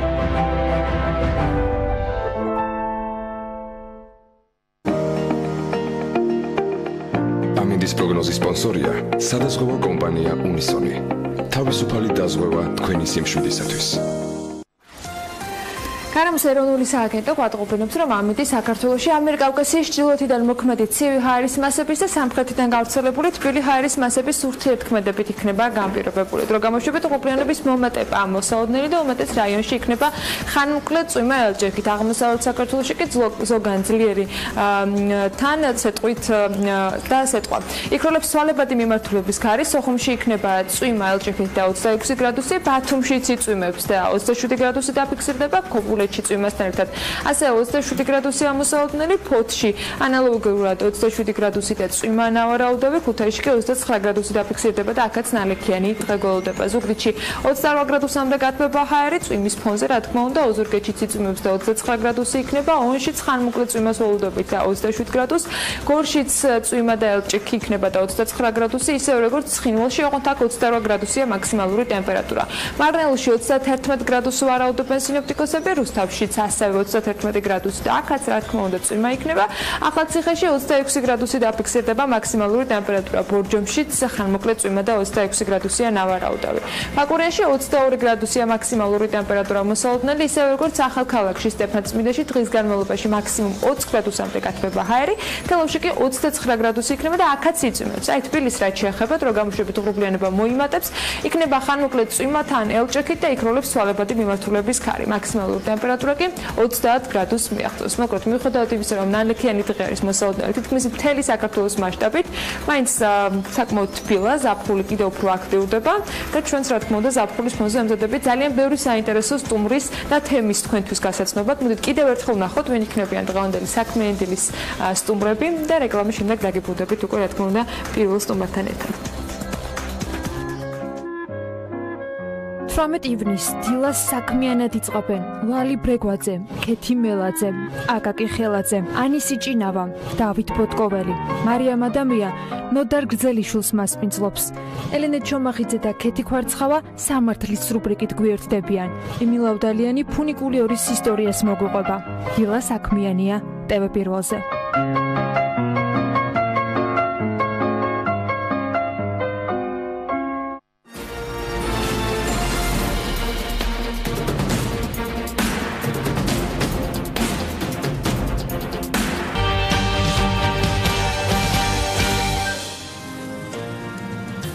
ტურიზმის სფეროს წარმომადგენლები ამბობენ, რომ საქართველოს აქვს პოტენციალი განავითაროს პილიგრიმობა როგორც რელიგიური ტურიზმი, მაგრამ ამ კუთხით ბევრი არაფერი კეთდება. არ არის პროცესებში ჩართული ტურიზმის ეროვნული ადმინისტრაცია და შესაბამისად არ აქვს მონაცემები, თუ რამდენი მომლოცველი შემოდის საქართველოში და არც ტურისტული კომპანიების თავაზობენ დიდად ტურისტებს ჩვენს ქვეყანას ამ მიმართულებით. თემით მარიამ ადამია დაინტერესდა და ძალიან საინტერესო სტუმარს მასპინძლობს მარიამ დილამშვიდობის და მევესალმები ჩვენს სტუმარს. დილამშვიდობის ანე. საქართველოში დაახლოებით 12000-ზე მეტი ეკლესია, მონასტერია, ასევე არის სიწმინდეები, ქრისტეს კვართი და წმინდა ნინოს ჯვარი, რაც რელიგიური ტურიზმის განსავითარებლად კარგ პირობას იძლევა. ყველა ტაძარს აქვს თავისი დღესასწაული, რაიმე განსაკუთრებული ერის შესახებაც შეუძლიათ უფრო მეტად გავრცელონ ინფორმაცია ტურისტულ სააგენტოებს, რომ ტურისტებმა გაიგონ და ჩამოვიდნენ ჩვენთან. ამ მიმართულებით აუცილებელია ერთობლივი მუშაობა როგორც კერძო სექტორის მხრიდან, ასევე უნდა იაქტიუროს ეკლესიამაც, რაც შეეხება პრობლემებს. ხშირად გიდების განათლებას ასახელებენ, ეს ყველაფერი ერთად და ცალ-ცალკე კი აფერხებს ტურიზმის ამ მიმართულების განვითარებას. უფრო კონკრეტულად და ჩაშლილად რა უშლის ხელს საქართველოში რელიგიური ტურიზმის ზრდასა და განვითარებას და რამდენად გვაქვს პოტენციალი განვავითაროთ პილიგრიმობა როგორც რელიგიური ტურიზმი. თემაზე ტურიზმის მიმართულების ექსპერტთან და პროფესორთან ნოდარ გრძელიშვილთან ერთად ვისაუბრებთ. დილამშვიდობის საბატონო ნოდარ, მადლობა რომ დილიდან ხართ ჩვენი სტუმარი. დავიწყოთ თემით, რამდენად განვითარებულია საქართველოში პილიგრიმობა როგორც რელიგიური ტურიზმი. მოგესალმებით, დიდი მადლობა მოწვევისათვის და დიდი მადლობა იმისთვის, რომ ეს თემა წამოწიეთ. ამ ფორმატით პირველად მიწევს ურთიერთობა თქვენთან, თქვენ ტელევიზიასთან და დიდი მადლობა ამისთვის. პრობლემები, რა თქმა უნდა, არის, როგორც თქვენ აღნიშნეთ, 12000-მდე კულტურული ისტორიული ძეგლია საქართველოში, მაგრამ მიუხედავად ამისა, საქართველოში ჩამოსვლელ ტურისტთა რაოდენობა, რომლებიც თავარ მოტივაციად ასახელებით რელიგიურ ტურიზმს შეადგენს მხოლოდ 2%. ეს რა თქმა უნდა ძალიან პატარა მცირე ციფრი არის. მის გასაზრდელად და ტურისტების მოსაზიდად ამ მხრივ საკმაოდ სერიოზული მუშაობა მოუწევს ტურიზმის ეროვნულ ადმინისტრაციას. მართალია მან გამოუშვა ბროშურა 2016 წელს პილიგრიმების შესახებ, ანუ რელიგიური ტურიზმით დაინტერესებულ სტუმრებისათვის და მოგზაურთათვის, თუმცა ეს რა თქმა უნდა საკმარისი არ არის. საჭიროა უფრო მეტი პროპაგანდა, უფრო მეტი აქტივობები ამ მიმართულებით, განსაკუთრებით საერთაშორისო გამოფენებზე, რათა სრულად გაიგონ საქართველოს პოტენციალის შესახებ მსოფლიომ, რომ ვართ ჩვენ უნიკალური ქვეყანა, რომ საქართველოში უამრავი ისტორიული რელიგიური ძეგლი არის და სადაც არის მრავალი სიწმინდე. გარდა საერთაშორისო გამოფენებისა, რომელიც თქვენ ახსენეთ, რა უნდა გააკეთოს როგორც საჯარო, ასევე კერძო სექტორმა იმისათვის, რომ ეს მიმართულება განვითარდეს და არის თუ არა აუცილებელი ამ ყველაფერში ეკლესიის ჩართულობა? რა თქმა უნდა, აუცილებელი არის. მე მინდა მოვიყვანო ესეთი მაგალითი, რომ საქართველოს გააჩნია უნიკალური შანსი, რომ გაახდეს საერთაშორისო პილიგრიმული ცენტრი. ჩვენთან გადის მოგეხსენებათ საქართველოში ქრისტიანობა იქადა ანდრია პირველწოდებულმა და საქართველოში გადის ანდრია პირველწოდებულის გზა. ეს გზა შეიძლება გახდეს საერთაშორისო მიმართულებით და საერთაშორისო პილიგრიმული მარშრუტი. იგი იწყება სამხრეთიდან, შემდეგ ვითარდება საქართველოს გავლით ჩრდილოეთით და რა თქმა უნდა ევროპის მიმართულებით მოგეხსენებათ წმინდა ანდრიას ნიშნი საბერძნეთში განისვენებს. თუ იქნება ჩართულობა, რა თქმა უნდა საქართველოს მხრიდანაც და წმინდა ჩვენმა პატრიარქმა, უწმინდესმა და უნეტარესმა 2009 წელს შექმნას მეცნიერთა ჯგუფი, რომლებმაც შეისწავლეს სრულიად წმინდა ანდრიას გზა და მოღვაწეობა საქართველოში და თუ იქნება დაინტერესება ამ მხრივ, მან შეიძლება მიიღოს საერთაშორისო ხასიათი. ეხლა მხოლოდ ამ გზის მცირე მონაკვეთი არის, სადაც შეიძლება მოვინახულოთ წმინდა ანდრიას გზის ნაკვალევი, ეს არის ხარაგაულის რაიონში, რკინის ჯვარზე და მე მინდა დიდი მადლობა გადაუხადო ხარაგაულის ადმინისტრაციას, მუნიციპალიტეტის ადმინისტრაციას, რადგან ისინი ყოველწლიურად 12 მაისს წმინდა ანდრიას საქართველოს შემოგზავნების დღეს მიმგზავრებიან აქ რკინის ჯვარზე და ამას აღნიშნავენ, მაგრამ ეს ხდება მხოლოდ ერთჯერადად და სასურველია რომ აქ პილიგრიმები უფრო მრავლად იყვნენ წლის ნებისმიერ დროს, მით უმეტეს იქ მშვენიერი ბუნება არის, რაც ასევე უფრო სიამოვნოს ხდის აი ამ მოგზაურობას. ბატონო, და რამდენად შეიძლება რომ კონკურენცია გაუწიოთ ისეთ ქვეყნებს ამ მიმართულებით უკვე წარმატებულს, როგორებიც არის მაგალითად იტალია, თურქეთი, იერუსალიმი, ანუ არის თუ არა იმის თეორიული შანსი, რომ განვითარდეს ეს მიმართულება ამ დონეზე? რა თქმა უნდა, ჩვენ გაგვიჭირდება იტალიასთან შედარება, ვინაიდან იქ საკმაოდ მრავალი ტურისტი ჩადის და მათ შორის იერუსალიმშიც, ხოლო იტალიაში 4 მილიარდი ევრო შემოდის რელიგიური ტურიზმიდან მოგების სახით. თუმცა გარკვეული პოტენციალი გაგვაჩნია, რა თქმა უნდა, მაგრამ საჭირო არის, როგორც უკვე აღნიშნეთ, კერძო სექტორის დაინტერესება, სახელმწიფოს დაინტერესება და ეკლესიის დაინტერესება, რათა მათ ერთობლივად გაართვან ამ პრობლემას თავი, თუ შეიძლება პრობლემად ითქვას და აუცილებელი არის საკანონმდებლო ბაზის რეგულირება. საკანონმდებლო ბაზა ტურიზმის არის საკმაოდ მოძველებული და მასში საერთოდ არ არის ნახსენები რელიგიური ტურიზმი და პილიგრიმული ტურიზმი, შესაბამისად ამ ხრივათაც აუცილებელი არის გარკვეული ნაბიჯების გადადგმა. თქვენ როგორც ვიცი, წიგნი გაქვთ დაწერილი და სტუდენტებისთვის ახალ მიმართულებას იწყებს სახელწოდებით რელიგიური ტურიზმი. რომელი უნივერსიტეტის სტუდენტებს ექნება ამაზე წვდომა და ვინ ის შეისწავლის რელიგიურ ტურიზმს, როგორც უკვე მიმართულებას? რელიგიური ტურიზმი უკვე ჩაშვებული არის ეს წიგნი წარმოებაში, სულ მალე დაიბეჭდება. მე დიდი მადლობა მინდა გადაუხადო საქართველოს დავით აღმაშენებლის უნივერსიტეტის რექტორს ბატონ თემურ ქორიძეს, რომელმაც უზრუნველყო ამ წიგნის გამოცემა და დაფინანსება და აგრეთვე იმ ხალხს, ვინც უშუალოდ ჩართული იყო წიგნის მუშაობისას. ეს უნივერსიტეტი რა თქმა უნდა ამ უნივერსიტეტში ეს წიგნი ამ წიგნით იქნება შეტანილი ახალი საგანი, რომელსაც ქვია რელიგიური ტურიზმი და ასევე რამდენიმე უნივერსიტეტთან გვაქვს მოლაპარაკება, რომ გვინდა რომ ახალგაზრდობა რაც შეიძლება მაქსიმუმად იყვნენ ჩართული, რათა გაეცნონ აი ამ მიმართულებას და მინდა აღვნიშნო ისიც, რომ ტურიზმის და მენეჯმენტის აკადემია და მასთან არსებული რელიგიური ტურიზმის ცენტრი ყოველწლიურად სამების ახალგაზრდულ ცენტრში ატარებს სტუდენტურ სამეცნიერო კონფერენციას რელიგიური ტურიზმის მიმართულებით და ამ ხრივად ვცდილობთ, რომ ახალგაზრდებში შევიტანოთ აი ეს პროპაგანდა და რელიგიური მომენტი.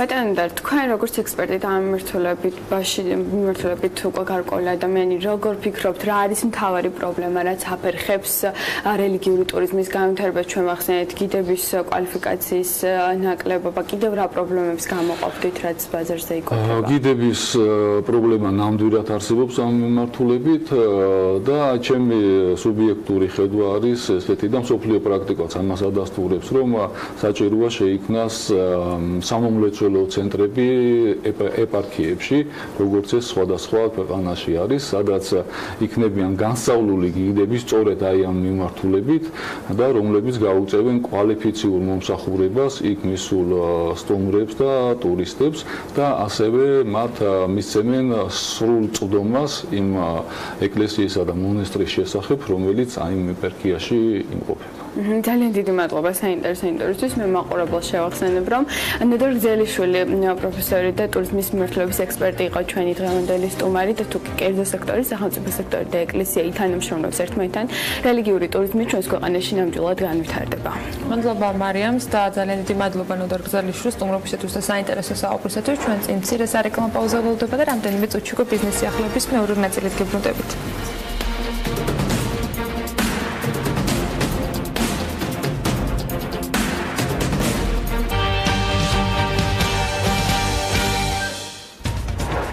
როგორ აფასებს ბიზნესი კვირიკაშვილის პრემიერობას და მომავალი პრემიერის დაანონსებულ გეგმას? ახალი სასწავლო წლიდან თბილისში 11 ახალი საბავშვო ბაღი უნდა გაიხსნას.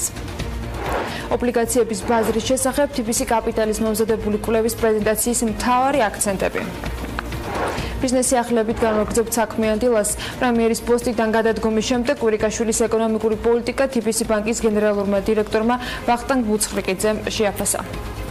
მოგების გადასახადი, რომელიც რეფორმა იქნა ჩატარებული საქართველოში იყო მნიშვნელოვანი და ფაქტურად მივიღეთ შედეგი ის, რომ იყო ხშირი განხილვები, სანამ ეს მოგების გადასახადის რეფორმა დაინერგებოდა. მე მახსოვს განხილვები იგივე საავტო ფონდთან რამდენად სწორი იყო ამის გაკეთება საქართველოში და იგივე ესტონური მოდელის გადმოტანა, მაგრამ შედეგობრივად რაც ვნახეთ ყოველ შემთხვევაში 18 თვის განმავლობაში საკმაოდ ასე პოზიტიური შედეგი მივიღეთ. ბიზნესთან გამომდინარე ყოველთვის მაყოფილი არ არის, გინდა უფრო მეტი იყოს, იმიტომ რომ საქართველოს ძალიან ბევრი გამოწვევა გვაქვს და გინდა ქვეყანა უფრო კიდევ უფრო სწრაფად და უფრო მეტი რეფორმები იქნას ქვეყანაში გატარებული. TPC ბანკის გენერალური დირექტორი გამორიცხავს, რომ ბიძინა ივანიშვილის და გიორგი კვირიკაშვილის შორის დაპირისპირების ერთ-ერთი საკითხი ანაკლიის სპორტი ყოფილიყო. თუ შეიძლება ვთქვათ, TPC ბანკი და გიორგი კვირიკაშვილი ბიზნეს პარტნიორობა და ანაკლიის სპორტის საკითხთან დაკავშირებით და თუ გქონდათ ამაზე მოლაპარაკებები თქვენ? მე პირადად არა ვარ ჩართული, ვარ ბანკის მენეჯერი, მაგრამ მე პირადად გამორიცხავ. და თუ გაქვთ ინფორმაციების შესახებ, რომ კვირიკაშვილსა და ბიძინა ივანიშვილის შორის ერთ-ერთი დაპირისპირების საკითხი იყო ანაკლიის სპორტის თემა. არა მაქვს ინფორმაცია საკითხის. და გამორიცხავთ, რომ ყველა რაღაც კავშირი გქონდათ ამ ანაკლიის სპორტთან დაკავშირებით თქვენსა და კვირიკაშვილის შორის? გამორიცხავ და არა მაქვს. იმ ფონზე, როდესაც ქართული ოცნების უმრავლესობამ პრემიერ გიორგი კვირიკაშვილს ეკონომიკური პოლიტიკა დაუწუნა და კომერციული ბანკების ლობირებაში ბრალი დასდომ და მოუკიდებელი ფინანსისტები და ეკონომისტები პრემიერობის კანდიდატს პოპულისტური მიდგომების გამო აკრიტიკებენ. რა მოლოდინები უნდა იყოს მამუკა ბახტაძის ეკონომიკური პოლიტიკის მიმართ ამ ხაზთან დაკავშირებით დღეს რამდენიმე კომენტარის მოსმენა შეგვეძლება ეკონომისტების პოზიციები მამუკა ბახტაძის დაანონსებულ თუ დაწყებულ ინიციატივებთან დაკავშირებით რამდენიმე კომენტარი მოვისმინოთ. პრინციპში დასრულებული აი რაღაცა ცვლილებებიდან რაც ჩვენ შეგვიძლია გამოვყოთ, რომ აი რაღაცა რეფორმა დაანონსდა და მივიდა ბოლომდე, ფაქტიურად ეს არის 1%-იანი დაბეჭდა.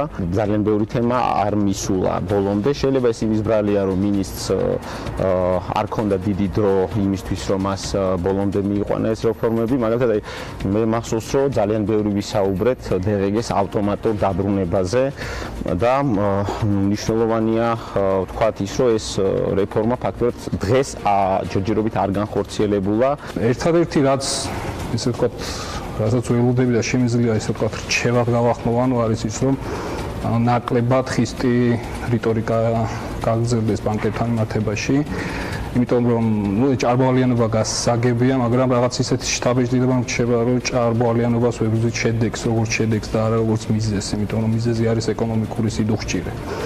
ესე ვთქვათ, ჩემი აზრით, ჩემი გამოცდილების გათვალისწინებით, ბანკების მიმართ ესეთი შეტევა და ის რეფორმები, რაც ვთქვათ, აქამდე გატარდა და კიდევ აპირებენ ბანკების მიმართ გატარებას, ჭარბვალიანობას მოხსნის, მაგრამ შეიძლება ფულის უკმარისობა გააჩინოს და ეს კიდევ უფრო საბოლოო ჯამში უარყოფითად აისახოს ზუსტად იმ სეგმენტზე, რომლისთვისაც ეს კეთდება. მისი ერთგვარი დაანონსებული რეფორმები ეს იყო პოპულიზმის ზეიმი. პოპულარული თემა, ტრადიციული საბანკო სექტორი და მძიმე ტვირთად ქცეული კრედიტები და საბანკო რეგულაციები, რომელიც საზოგადოების ნაწილზე, როგორც ჩანს, დადებითად მოქმედებს. გარდა ამისა, ეს ლომბარდები, კაზინოები და ასე შემდეგ. ანუ აი ამ თემებზე манипулირებით ის ცდილობდა რეიტინგის ამაღლებას, ჩემი აზრით. კვირიკაშვილი კი ჯობდა ღარიბაშვილს და ხშირად ამბობდნენ ამაზე, მაგრამ ღარიბაშვილი აჯობებს ბახტაძეს.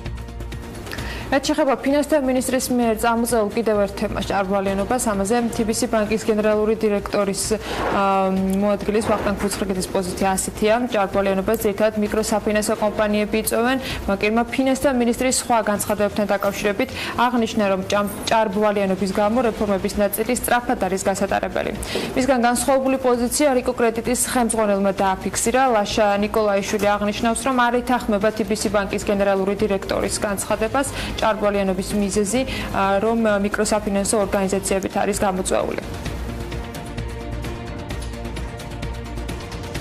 თუ შეადარებთ იგივე თქვა საკრედიტო პორტფელის ხარისხს, შესაბამისად რა ტიპის სესხებს იძლევიან ბანკები, ამ შემთხვევაში ძირითადად ეს არის ბიზნეს სესხების დაფინანსება, მცირე და საშუალო ბიზნესის დაფინანსება. აქედან გამომდინარე, მე ვფიქრობ, რომ აი ჭარბვალიანობა გამოწვეული არის ძირითადად მიკროსაფინანსო კომპანიების დაფინანსებით და ის ბოლო ინიციატივები, რაც არის ბოლო 18 წლის განმავლობაში, როდესაც რეგულაციაში მოექცა მიკროსაფინანსო ორგანიზაციები, საბროსტო განაკვეთების ჯერ 12 თვის წინ 100%-ამდე განაკვეთების შემცირებით და დღეს ეს ახალი ინიციატივა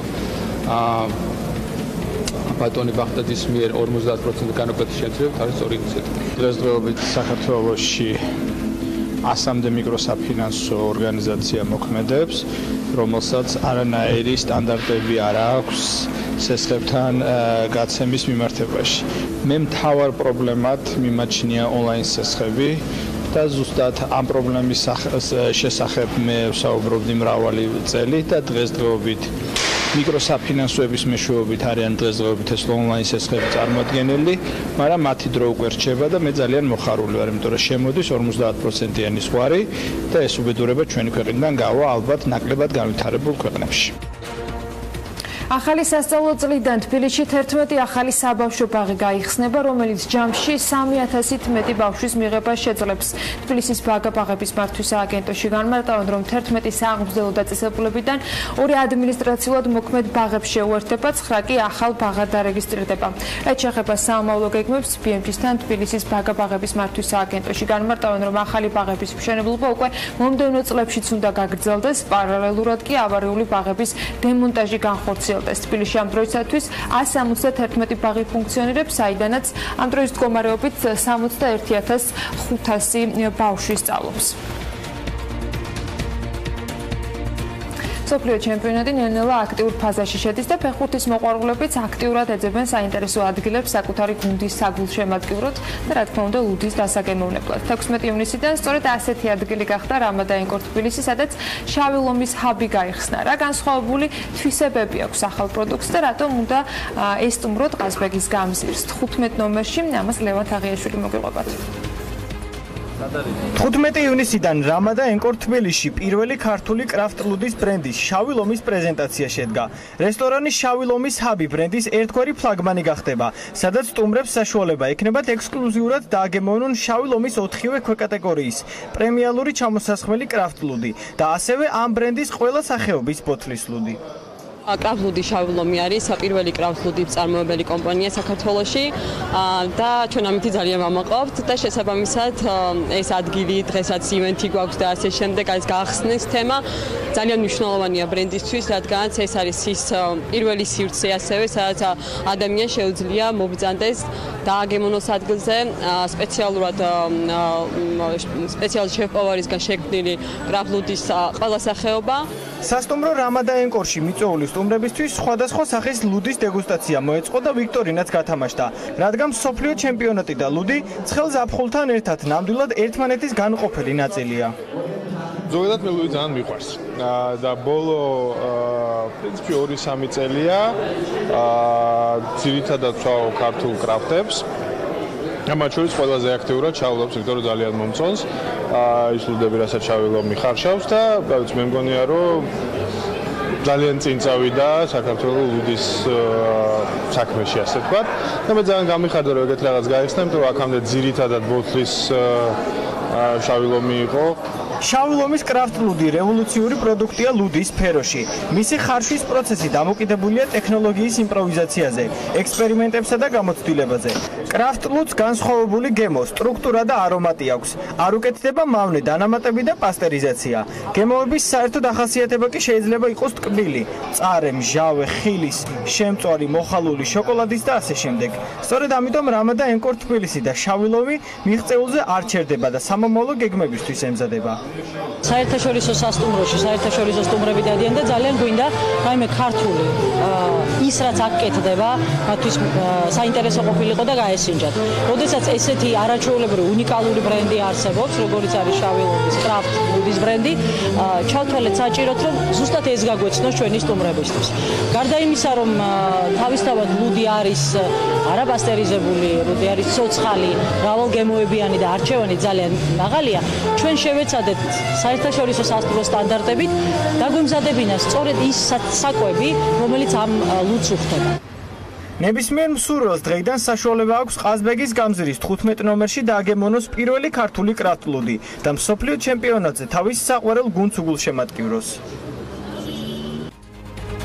და საქმიან თემას უბრუნდებით კიდევ უფრო მეტად, თუმცა დარწმუნებული ვარ, რომ ფეხბურთის მოყვარულებისათვის არანაკლებ საინტერესო და საქმიანი თემატიკა იყო ახლა ეთერში. TBC კაპიტალმა პარასკევს ობლიგაციების ბაზრის შესახებ მომზადებული კვლევის პრეზენტაცია გამართა.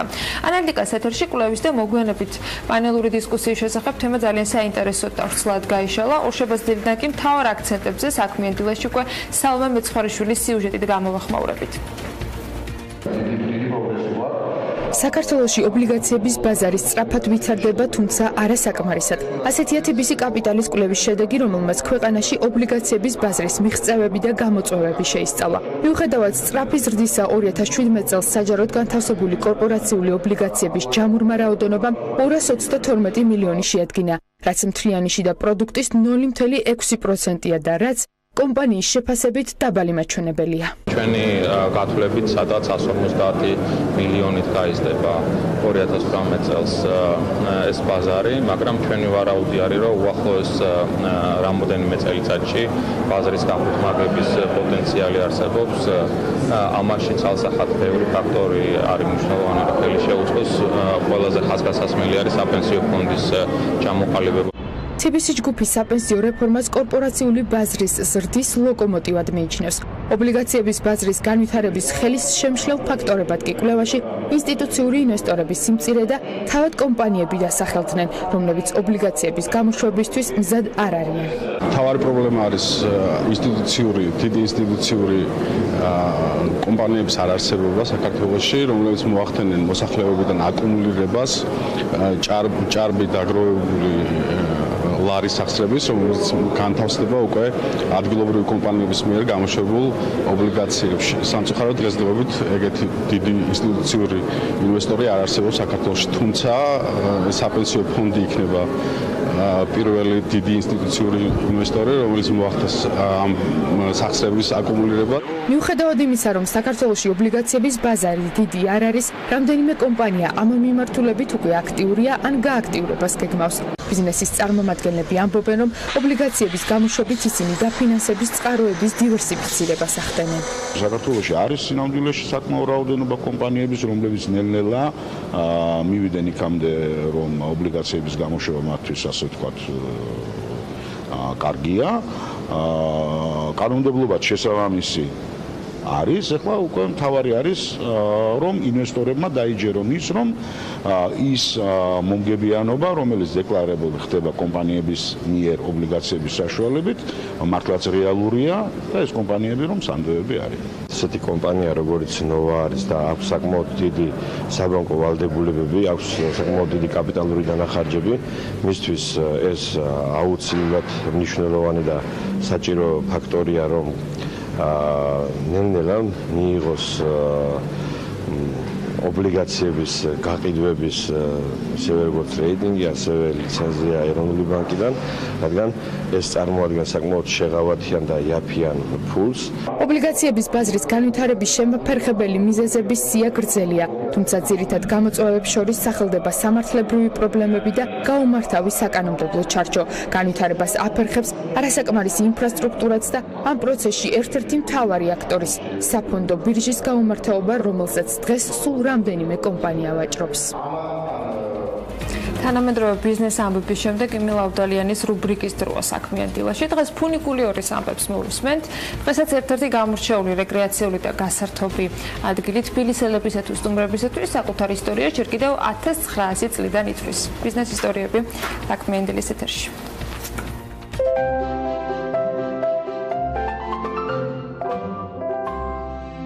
დილამშვიდობის დღევანდელ გადაცემაში ვისაუბრებთ 1906 წელს გახსნილ ერთ-ერთ მთავარ ღირსშესანიშნაობაზე, თბილისის ფუნიკლიორზე.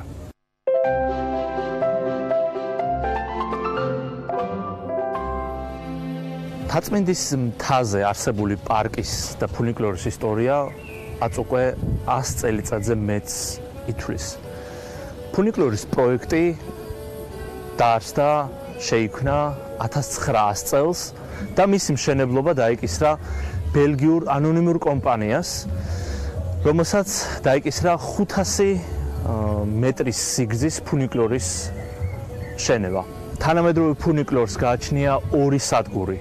თავდაპირველადაც, 1903 წლის პროექტის მიხედვით, აღნიშნულ გეგმას უნდა ქონოდა ორი სადგური და პირველი სადგური, რომელიც ქვემოთ თაწმინდის დასაწყისში მდებარეობს 460 მეტრის სიგრძეზე ზღვის დონიდან. ჩვენ ვიცით, რომ ფუნიკლორის ორივე სადგური განსხვავებული დიზაინის იყო.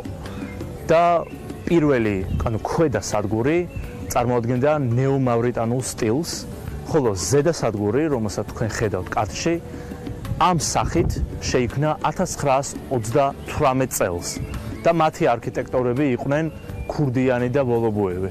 ფუნიკლორის ზედა სადგურის განახლებასთან ერთად აღნიშნულ სივრცეზე მოეწყო დასასვენებელი ადგილი, რომელსაც თავდაპირველად დაერქვა იოსებ სტალინის სახელობის პარკი.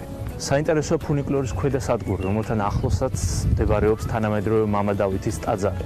საინტერესოა ამ ტაძრის ისტორიაც, რადგან ჩვენ ვიცით, რომ პირველი ტაძარი ამ ადგილას აშენდა მე-9 საუკუნეში, მოხდა მისი განახლება მე-16 საუკუნეში და მოგვიანო პერიოდებშიც და ვიცით, რომ ის პანთეონი, რომელიც დაარსდა მამა დავითის ტაძართან ახლოს, შეიქმნა 1929 წელს ოფიციალურად, როდესაც შეუსრულდა 100 წელი გრიბოიდოვის გარდაცვალებას, ეს იყო რუსი ელჩი, რომელიც მოკლული იქნა სპარსეთში, რომლის მეუღლეც იყო ეკატერინე ჭავჭავაძე.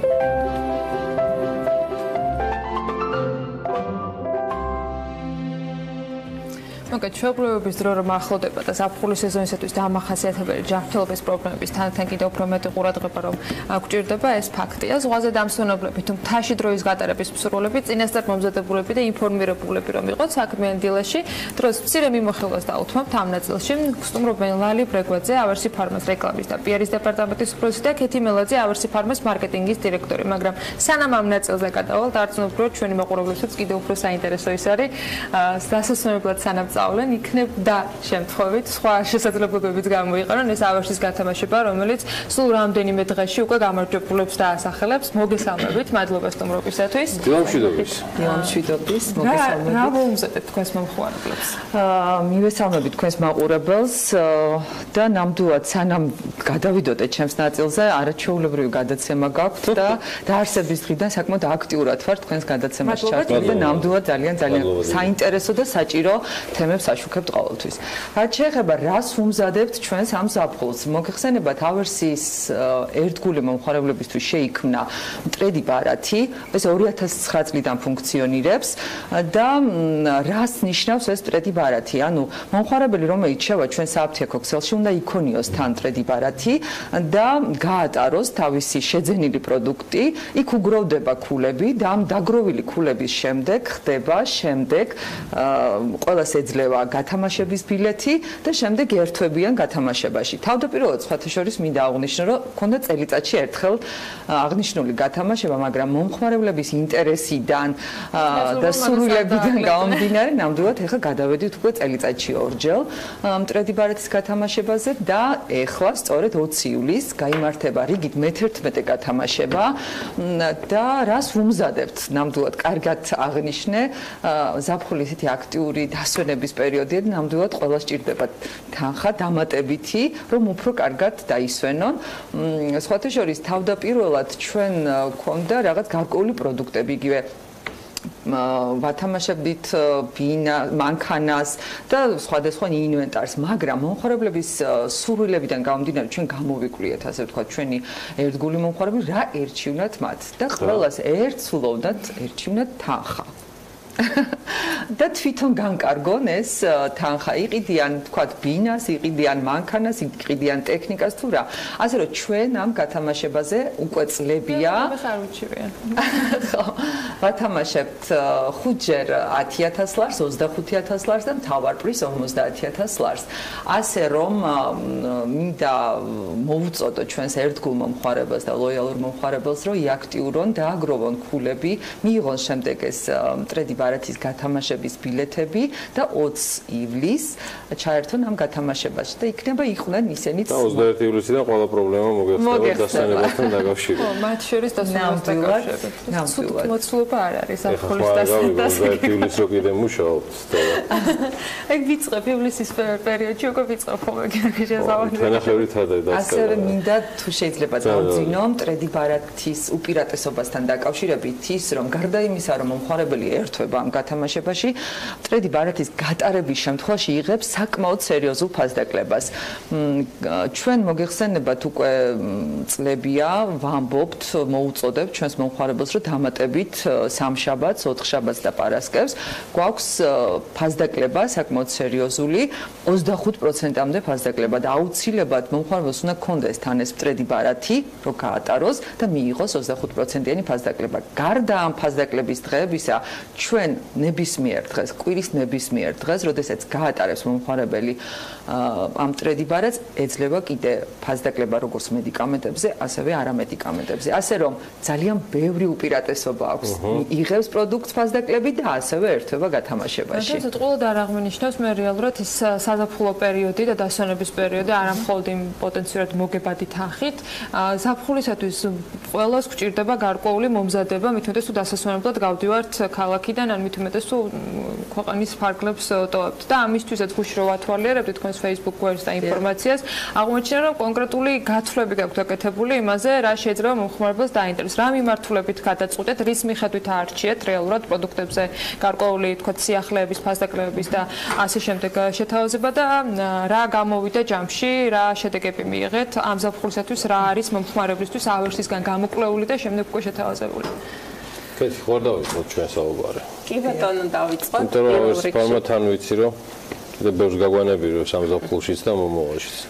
კი ბატონო. კეთილი იყოს თქვენი მოგზაურობა საქმიანი სტუდიაში. პირველ რიგში მოგესალმებით, მადლობას მოგიხდით სტუდიაში მოწვევისთვის, მივესალმებით თქვენს მაყურებელს, მშვიდობიან დილას და წარმატებულ დღეს გისურვებთ. მართალი ბრძანეთ, ჩვენ ძალიან ვაქტიურობთ ჩვენს Facebook გვერდზე, სადაც მრავალი აქცია თუ ფასდაკლებები გვაქვს განთავსებული. მოგეხსენებათ, ივნისი არის ბავშვთა დღე, ასე ვთქვათ, 1 ივნისი იყო, ამიტომ მთელი ივნისის განმავლობაში ჩვენ დედებს ვთავაზობთ სხვადასხვა ფასდაკლებებს. მრავალ ისეთ პროდუქციაზე, რომელიც მათი ბავშვებისთვის ძალიან სასარგებლოა, ხო? გარდა ამისა, თქვენ ახსენეთ საზაფხულო ფასდაკლებები, როდესაც დედები შვილებთან ერთად გადიან ქალაქგარეთ, ანუ ოჯახები გადიან, ამიტომ ჩვენ საზაფხულოდ სხვადასხვა პაკეტში ვთავაზებთ ჩვენს მომხმარებელს, მაგალითად შარშანაც ჰქონდა ჩვენ ესეთი აქციები, როდესაც საოჯახო აფთიაქი გავაკეთეთ და იმაზე ჰქონდა კონკრეტულად დიდი ფასდაკლება, ანუ კონკრეტული ერთ მედიკამენტზე კი არა, მთლიან პაკეტზე, რაც ადამიანს სჭირდება სამოგზაუროდ, მასზე ჩვენ გავაკეთეთ ესეთი. ანუ ეს საოჯახო აფთიაქი არის ერთგვარი პაკეტი, ხო? ერთგვარი პაკეტი, ანუ წელსაც ვაპირებთ ასეთ რაღაცას და ამის შესახებ აუცილებლად დავაანონსებთ ჩვენს Facebook-ზე. საფულის პერიოდში იქნება კეთი? დიახ. მინდა გადავინაცვლო ისე საბავშვო ნაწილზე, რის მიხედვით არჩევთ პროდუქტებს, ყველაზე მოთხოვნადი რაც არის, ყველაზე ვთქვათ აქტიურად საჭირო რაც არის ამ პერიოდისგან, თუ აი რა კრიტერიუმებით ხდება ხოლმე კონკრეტულ ვთქვათ მიმართულებაზე გარკვეული აქციების გამოცხადება. რა თქმა უნდა, ჩვენ სწავლობთ ჩვენი მომხმარებლების საჭიროებებს, მათ პრეფერენციებს და აუცილებლად ამის მიხედვით ვარჩევთ ჩვენ იმ პროდუქტებს, რომლებზეც ფასდაკლებებს ვაცხადებთ, ხო? ეს ახლა მედიკამენტსაც თუ საკვებ პროდუქტებს? კი ბატონო, გეტყვით აუცილებლად მედიკამენტებსაც ეხება ეს და ეხება მოვლის საშუალებებსაც. აი მედიკამენტებზე დავწენ მე, ჩვენ გვაქვს ხოლმე ასე ვთქვათ სეზონური ფასდაკლებები. იცით რომ ნებისმიერ დაავადებას მეტნაკლებად სეზონურობა ახასიათებს, მაგალითად გაზაფხულზე ქონდა ჩვენ ალერგიის საწინააღმდეგო საშუალებებზე დიდი ფასდაკლება გამოცხადებული, რადგან გაზაფხულზე ალერგია, ასე ვთქვათ, მეტად პრობლემატურია. ახლა ამ წუთას უკვე ვენების პრობლემებია წინ წამოწეული, ამიტომ ვენების სამკურნალო საშუალებებზე ჩვენ გვაქვს დიდი ყოველდღიური ფასდაკლება, ამიტომ ჩვენს მომხმარებელს შეუძლია შეიძინოს საკმაოდ შეღავათიან ფაში ვენების პრობლემების სამკურნალო საშუალებები და არ დაელოდოს ფასდაკლების დღეს. თუ სწორად გაგიგეთ, ანუ აქ არ არის საუბარი თქვენგან მხოლოდ მონიტორინგზე ქცევასთან დაკავშირებით მომხმარებლის, არამედ თქვენ სხვა ტიპის მონიტორინგსაც აკვირდებით, გულისხმობ შეიძლება ეს იყოს ეპიდემიური აფეთქებები, ანუ წამოსული დაავადებები, ყველა ჩამქრალობას უსურვებ. იმიტომ რომ არ ამგონია რომ მარტო Facebook-ით გაგეგოთ იგივე ვენების და ეს არის მონიტორინგის მთელი სისტემა არის, ეგრე გამოდის ავერსი ფორმაში ასე. რა თქმა უნდა, მაგალითად ზაფხულში უკვე კუჭნაწლავის პრობლემები იწევს წინ და ზონური გამისთვის კი, რა თქმა უნდა ესეა. ზამთარში ქონდა გაციების სერიაზე დიდი ფასდაკლება, ამიტომ ჩვენ მუდმივად მზრუნავთ მომხმარებელზე, რომ მათ შეღავათიან ფასში შეიძინონ ის მედიკამენტები, რომელიც სეზონურობიდან გამომდინარე მეტნაკლებად პრობლემატულია. თქვენ რა ბრძანეთ, ანუ ეს ფარავს, თქვათ იგივე წრედი ბარათიდან გამომდინარე და ეს აქტივობები, ანუ არის თანხვედრაში სეზონურთან და იმ ასე ვთქვათ შესაძლო დაავადებებთან, რომელიც სეზონურად თუ ისე მოდის. რა თქმა უნდა, წრედი ბარათთან არის ყველაფერი დაკავშირებული. ჩვენ ქეთიმ როგორც აღნიშნა, მომხმარებლის ქცევას ვითვალისწინებთ. იგივე ბავშვთა პროდუქტებზე ახსენეთ, მომხმარებელი რასაც უფრო მეტად იძენს, რაც უფრო სჭირდება, ბავშვთა კვება იქნება ეს მოვლის საშუალებები, სწორედ საკმაოდ ცნობილ ბრენდებზე აღარ ჩამოთვლი. თითქმის ყველა ცნობილ ბავშვთა მოვლის საშუალებებზე გვაქვს ფასდაკლება და მოგეხსენებათ ივნისის თვე არის ბავშვთა თვე და მთელი ივნისის განმავლობაში გვაქვს საკმაოდ ბევრ ბავშვთა მოვლის საშუალებებზე კვება იქნება ეს თუ ნებისმიერი პროდუქტი საკმაოდ სერიოზული ფასდაკლება, რომელიც შემდეგ თვეებშიც გრძელდება და ეს რა თქმა უნდა დაკავშირებულია მწრედი ბარათთან. დამატებით ატარებს, მიუხედავად იღებს ის ფასდაკლებით ამ პროდუქტებს და დამატებით გატარების შემთხვევაში იღებს ის თქვათ გათამაშების ბილეთს და დამატებით ერთვება ამ გათამაშებაში ორმაგი სარგებელი აქვს ასე ვთქვათ მწრედი ბარათის მომხმარებელს. რეზუმირებისკენ რო წავიდეთ, კი ხო ორთავესთან არის. ნიშნავს თუ არა ეს რომ კიდევ საჭიროება კი არა რეალურად თქვენი გეგმიდან გამომდინარე იქნება ეს მარკეტინგული მიმართულება თუ პიარის და კომუნიკაციების რეალურად ამ ზაფხულში მომხმარებელს გაცილებით მეტი ეცოდინება და მათ შორის მედიიდან ანუ კიდე ხშირად მოხვალთ აუცილებლად დიდი სიამოვნებით დიდი სიამოვნებით და ყოველთვის ვცდილობთ რომ ჩვენს მომხმარებელს შევთავაზოთ ის რომელიც მათ ჭირდება და არა რა თქმა უნდა გიორგი თქვენ ახსენეთ რომ იკვლევთ თქვათ ყველა ფერს წარმომიდგენია რომ Facebook-ზე 15-მა რო დაწეროს თქვენი სამსახურების ეს რო გახდეს აი მე სპატიკის კვლევა. ყველაფერს ვითვალისწინებთ იგივე მომხმარებლის ქცევას, ინტერესებს და სეზონურობას, რომელიც და იგივე ხდება სამწუხაროდ ხანდახან ეპიდემიოლოგიური აფეთქება და სწორედ საჭიროებიდან გამომდინარე ჩვენ ვერთვებით უმალვე ამ ყველაფერში, ასე რომ ჩვენ მხოლოდ და მხოლოდ ვართ ორიენტირებული მომხმარებლების ინტერესებზე. სოციალური ქსელი, კეთი ბოლო კითხვა. არის თუ არა საკმაოდ აქტიური საიმისოთ, რომ თქვენ გარკვეული ინდიკაცია, როგორც მარკეტოლოგმა გააკეთოთ იმ საჭიროებების, რაც ავერსი ფარმას საკმაოდ დიდ კლიენტურას აქვს. კი, რა თქმა უნდა, დღესდღეობით სოციალური ქსელი საკმაოდ წინა პლანზეა წამოსული, მომხმარებელი ძალიან აქტიურია, ამიტომ ჩვენც მაქსიმალურად ვცდილობთ, რომ მომხმარებელს პასუხი გავცეთ სოციალურ ქსელში დასმულ კითხვებზე და ამ სოციალურ ქსელშია გამართული საუბრებიდან გამომდინარე, ჩვენ რასაც ყოველდღიურად ყურადღებას ვუთმობთ, აქედან გამომდინარე ჩვენც შემდგომ გეგმავთ ჩვენ შემდგომ ქმედებებს. ლალი ბრეგვაძე, რაიმე ხო არ გამორჩა? კი ბატონო. მიდი, დავამატეთ. ერთი საკითხი მინდა კიდევ ვთქვათ დავაანონსო. იტალიური ივნისი, მინდა ამის შესახებ ორი სიტყვით ვთქვა. ეს არის იტალიური ივნისი. დიახ, ეს არის იტალიის საელჩოს მიერ ორგანიზებული, ასე ვთქვათ, იტალიური ივნისი პროექტი, რომელიც ემსახურება იტალიაში ნაწარმოები პროდუქციის პოპულარიზაციას საქართველოში. ეს 2 ივნისთან, ანუ იტალიის ეროვნულ დღესთან დაკავშირებით წარიმართა და ავერსით ძალიან დიდი სიხარულით შეხვდა და ჩაერთო აღნიშნულ პროექტში. ანუ ჩვენც ჩავერთეთ, რას ნიშნავს? ანუ ჩვენ გვაქვს საყვარელი დეკორატიული კოსმეტიკა იტალიური, ეს არის მესაუტა მილანო, რომელზეც გამოვაცხადეთ 20%-იანი ფასდაკლება და მთელი ივნისის განმავლობაში ავერსის მომხმარებელს შეუძლია შეიძინოს აღნიშნული ბრენდი 20%-იანი ფასდაკლებით. თან ყავს კიდე გაქვთ რაღაცა? არა, უბრალოდ იმასაც დავამატებ, რომ ეს პროექტი, როგორც ვიცი, შემდეგ წელსაც იქნება და ჩვენს მომხმარებელს პირდებით, რომ არა მარტო ამ ბრენდით, არამედ სხვა ახალი მრავალი იტალიური ბრენდით შევხვდებით. ამ ყავს სუპერ ჰიპერაქტიული ელჩი ბარტოლის სახით, რომელიც ყოველსაც დაყვარება საქმიანი დილა და არ ჩვენ უჩივით მასთან ურთიერთობას. მოგვენატრა ის იმასთან კომუნიკაცია და თქოა რომ ბუკა პეტრიაშვილთან იქნება თუ სხვა ფორმატში ჩვენ მას უმასპინძლობთ. უკვე იმისი შედეგებზე ხო, რაღაცა ამ თვეში არ გამოჩენილა ჯერ და რაღაცა ამბავი იქნება. მადლობა დიდი. მადლობა დიდი სტუმრობისთვის, ლალი ბრეგვაძეს, ავერსი ფარმას რეკლამის და პიარის დეპარტამენტის ხელმძღვანელს და ჩვენთან ერთად იყო კეთი მელაძე, ავერსი ფარმას მარკეტინგის დირექტორი. რეკლამაზე გავიდეთ, სტუმრებს გავაცილებთ და სულ მალე რამდენიმე წუთში გიბრუნდებით უკვე საქართველოს ბანკით უნივერსიტეტის ახალი სამაგისტრო პროგრამით და კიდე ძალიან ბევრი სიახლით. აკაკი ხელაძე სულ რამდენიმე წუთში საქმიანი დილის ეთერში.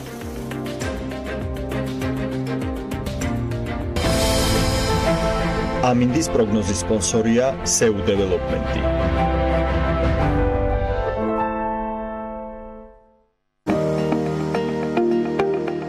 ამინდის პროგნოზის სპონსორია სადაზღვევო კომპანია უნისონი. თავისუფალი დაზღვევა თქვენი სიმშვიდისათვის.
ალიავეჯი თუ სხვა მრავალი სურვილი.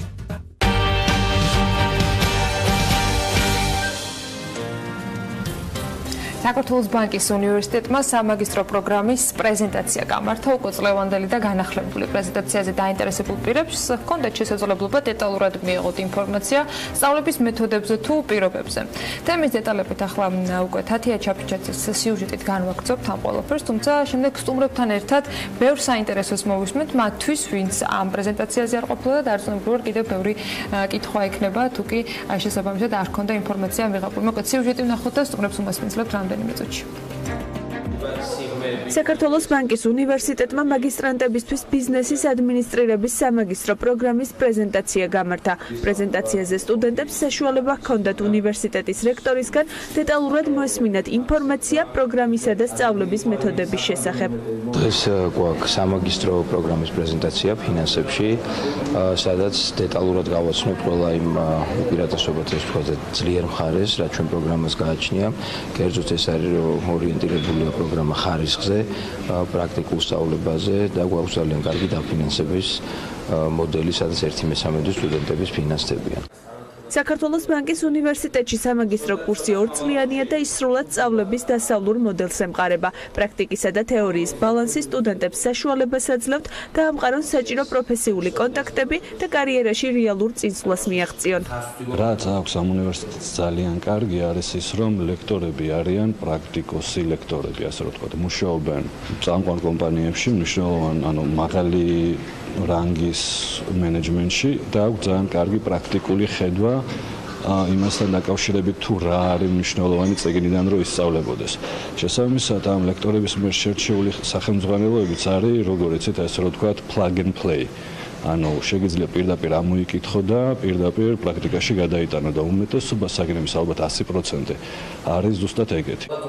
ერთ-ერთი უმნიშვნელოვანესი კომპონენტი, რომელსაც უნივერსიტეტის სტუდენტებს თავაზობს, გადახდის მოქნილი გრაფიკი და სტიპენდიებია. მიღებული სტუდენტებიდან საუკეთესო 10 სრულ სტიპენდიას მიიღებს, შემდეგი საუკეთესო 20 სტუდენტი კი სწავლის საფასურის გადახდას სწავლის დასრულებიდან 1 წელიწადში დაიწყებს და გადასახადი 4 წელზე გადანაწილდება.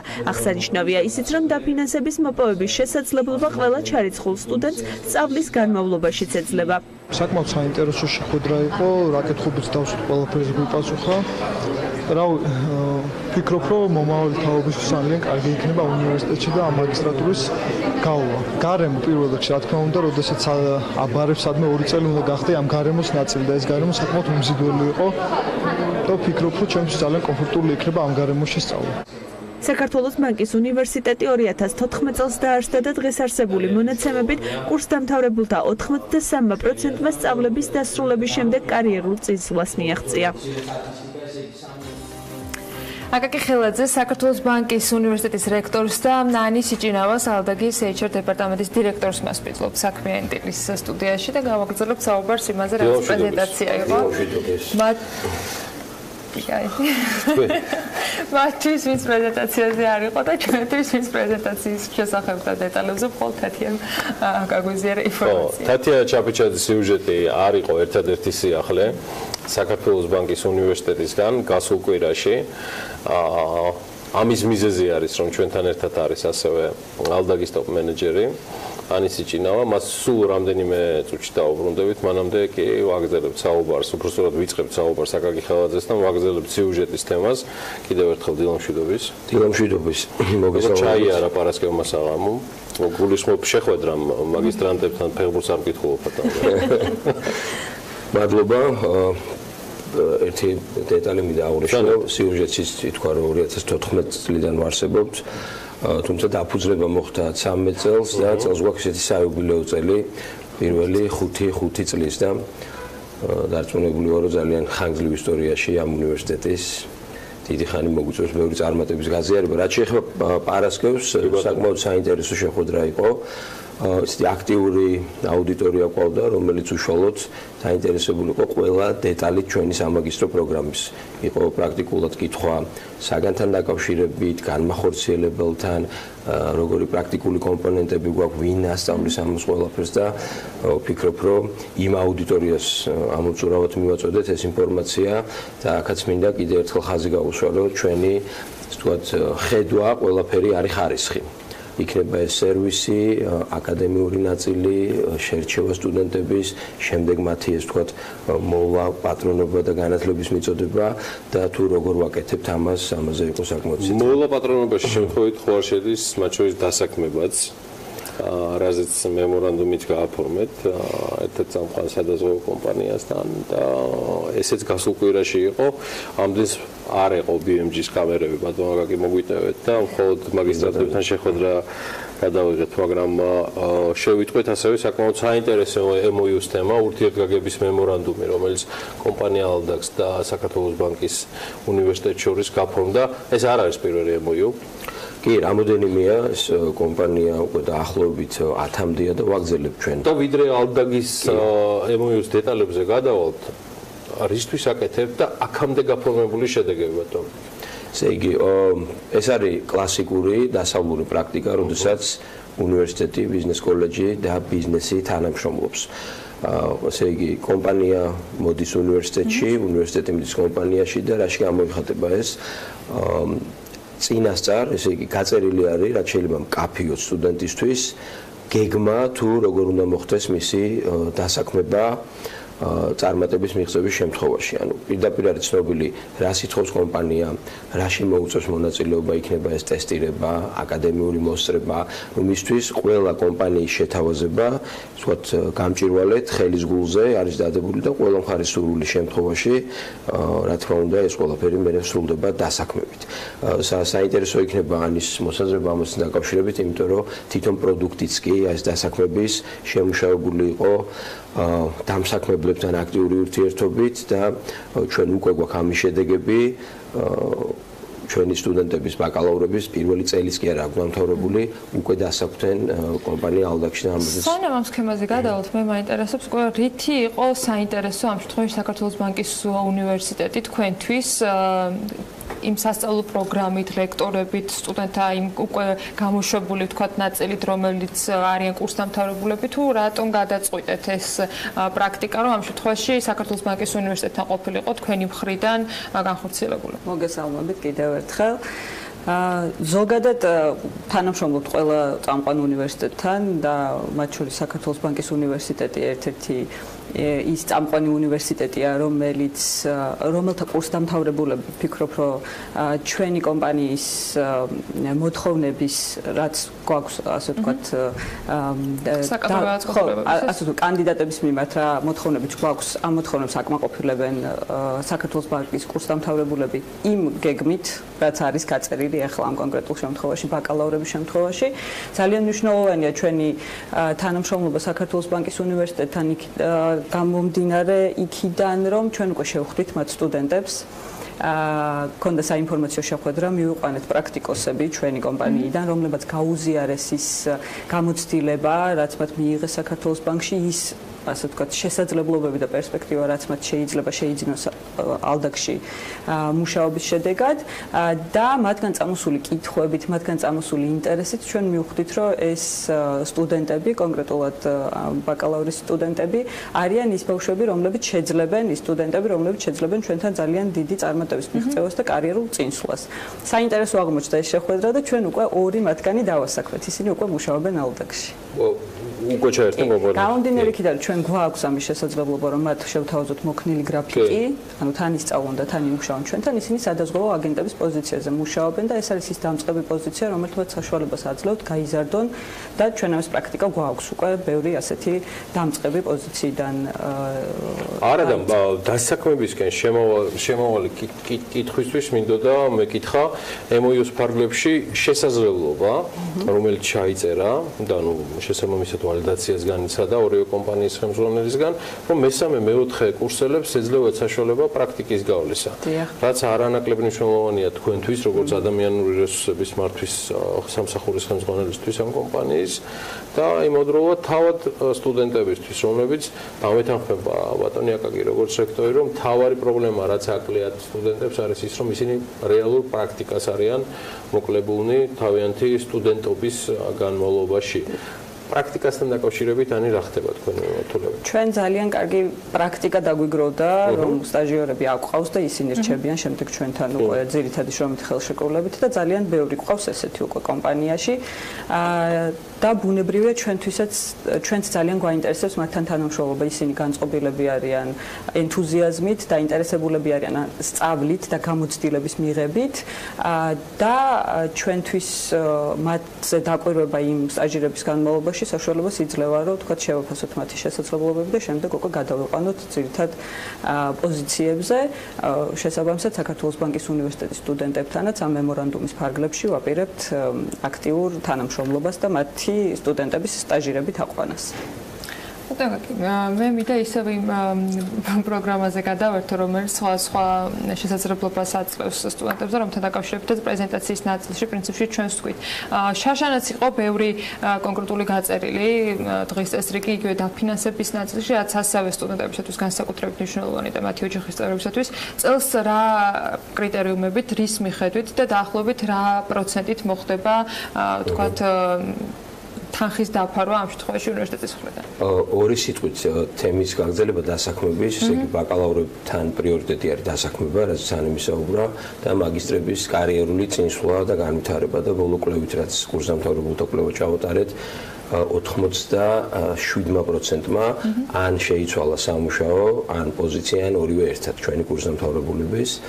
რაც შეეხება წლევანდელ დაფინანსებას, რჩება ისევ მაღალი, ეს არის 1/13 სტუდენტების, როგორც ბაკალავრიატში, ასევე მაგისტრატურაში და აქაც სტატისტიკურად მიმდინარე სტუდენტების, თუ ავიღებთ ეს თქვათ, ჩამორაოდენობას 89%-მა ერთხელ მაინც ისარგებლა ამ დაფინანსებით, ანუ ამით ხაზი მინდა გავუსვა, რამდენად რეალურია ეს მოდელი და ეს არ არის რაღაც გამონაკლისი შემთხვევები, პირიქით ეს არის სტუდენტების ჭრილში მასიური შემთხვევები, როგორც ბაკალავრზე ასევე აი ამ 5 წლის თავზე, როცა რომ ნამდვილად საიუბილეო დრო არის, რა გამოიკვეთა და რა აღმოჩნდა ყველაზე საინტერესო, გარდა რა თქმა უნდა სწავლების მეთოდის იმ გეგმისა, რომელსაც უნივერსიტეტის თავაზობს სტუდენტებისათვის ყველაზე საჭირო და ხელსაყრელი დასაქმება ერთი განსაკუთრებით მნიშვნელოვანი ნაწილია, დაფინანსებასთან დაკავშირებით შეღავათები კიდევ მეორე მნიშვნელოვანი, ყველაზე მეტად რის მიმართ არის ხოლმე მაინც ინტერესი და როცა განწყობილებას იღებენ განსაკუთრებული ყურადღება დაკარგავს. ეს ტოპ 3 რაც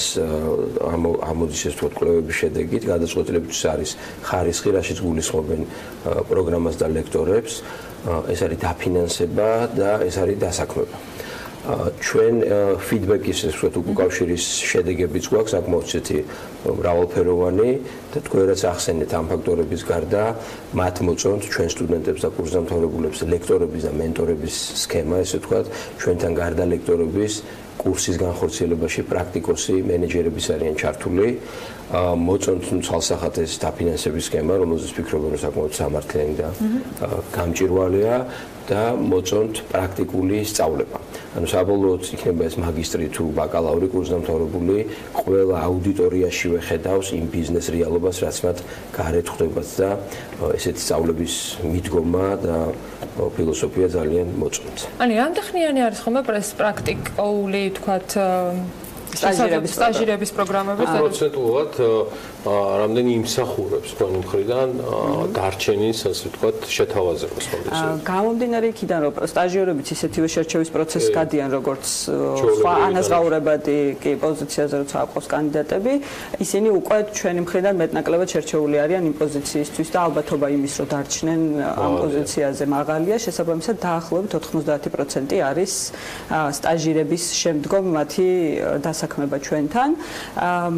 რაც შეეხება პროცესს, ანუ მინიმუმ 3 თვე, მაქსიმუმ 6 თვე გვაქვს კანონმდებლობითაც უფლება, რომ სტაჟიერის პოზიციაზე ყვავდეს და შემდეგ უკვე გადაყვავს. ძირითადად 3 თვის შემდეგ უკვე ვხვდებით, თქვათ, ეს ადამიანი ამ პოზიციაში შეესაბამება თუ არა და უკვე ვიღებთ გადაწყვეტილებას მისი დატოვების შესახებ. და კიდევ ერთი, რამდენად არის აი ამ პრაქტიკული გამოცდილებიდან საუნივერსიტეტო შეფასება თანხმდროში რეალურად თქვენიო შეფასებასთან, იმიტომ რომ ეს ხშირად ძალიან საინტერესო არის გარდა ამისა, მნიშვნელოვანი არის, იმიტომ რომ თვითონ ახალგაზრდებისათვის მგონია რომ ყველაზე მთავარი კითხვა ის არის, აი უნივერსიტეტიდან რომ გამოვალ, ფრიადოსანი ვიყავი, კარგი სტუდენტი ვიყავი, აქტიური ვიყავი, რეალურად ეს დამსაქმებისათვის რამის ნიშნავს, თუ საერთოდ სხვა კითხვებზე და მოთხოვნებზე უნდა პასუხობდეს ჩემი. გამომდინარე იქიდან რომ სტუდენტებს არანაირი გამოცდილება არ აქვთ და მათი შესაძლებლობების შეფასება სწორედ აი ამ კომპონენტებით შეიძლება რა მოსწრება აქ, რამდენი პრეზენტაცია გაუკეთებია, რა არის მისი წარმატებული პროექტი ამ სწავლის განმავლობაში, ბუნებრივია ეს ხდება და ნუ გასაუბრებაზე და ტესტირებაზეც გარკვეულ ასე ვთქვათ მას ვაქცევთ ყურადღებას კომპონენტებს, კრიტერიუმებს, რითაც ვარჩევთ, თუმცა ძირითადად ვირჩევთ ასე ვთქვათ კარგი მოსწრების სტუდენტებს, იმიტომ რომ ეს ზრდის ალბათობას, რომ ეს ადამიანი გაამართლებს და გაართმევს კარგად თავს იმ პოზიციას. განსაკუთრებით მნიშვნელოვანია ისეთი უნივერსიტეტების სტუდენტები, როგორც საქართველოს ბანკის უნივერსიტეტია, იმიტომ რომ ისინი ძალიან ბევრ პრაქტიკაში სწავლობენ, პრაქტიკოსები ასწავლიან და მათი მოსწრება კიდევ უფრო ზრდის ალბათობას, რომ ისინი შეძლებენ ჩვენთანაც პრაქტიკაში სამუშაოს კარგად გაართვენ თავი. ამ თემას ვთქვათ, მინდა დავამატო ის, რომ პროდუქტი, რომელსაც ამ შემთხვევაში სასწავლო პროგრამა ქვია, სწორედ დამსაქმებლებთან ურთიერთობის და კომუნიკაციის შედეგადაც იქნება. ანუ თუ რა სწავლობს, რომელ საგანს, რა შედეგზე გადის, აქაც ძალიან დიდი წილი არის კომპანიების შეფასება, რომ არ იყოს აცდენა, ესე ვთქვათ, თუნდაც ბიზნეს რეალობას და სააუდიტორიო და მიღებული ქულა, ნიშანი მართლაც იყოს ვალიდური და რეალურად აჩვენებდეს სტუდენტის ცოდნას. მე წარმატებებს გისურვებთ. ბედნიერი დღე. ჩვენ ესე იუბილესთან დაკავშირებით უექნება ცოტა იქით შემოდგომისკენ გეგმოთ კარგ ღონისძიებებს და აუცილებლად დაგპატიჟებთ და გაგვიხარდება. ამდეს მოგიწევს რაღაცები შეჯარო. აკაკი ხელაძე საქართველოს ბანკის უნივერსიტეტის სექტორი და ანის სიჩინავა, ალდაგის HR დეპარტამენტის დირექტორი სტუმრებს ვაღავაცილებთ და სულ მალე გიბრუნდებით უკვე ფორექსის ბაზრის მიმოხილვით, სულ მალე დაგიბრუნდებით.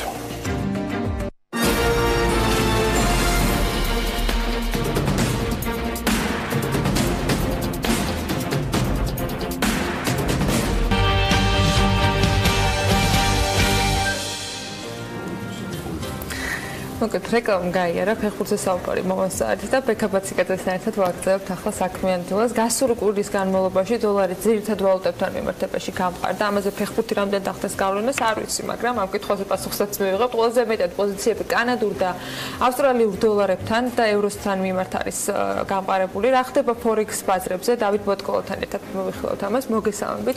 მადლობა სტუმრობისათვის. აქაც ფეხბურთი რამე კავშირშია. არა, ამერიკა არ თამაშობს სოფლიო ჩემპიონატზე. ამერიკა არ თამაშობს. კანადაც არ თამაშობს, ავსტრალიამ ნორმალურად ითამაშა.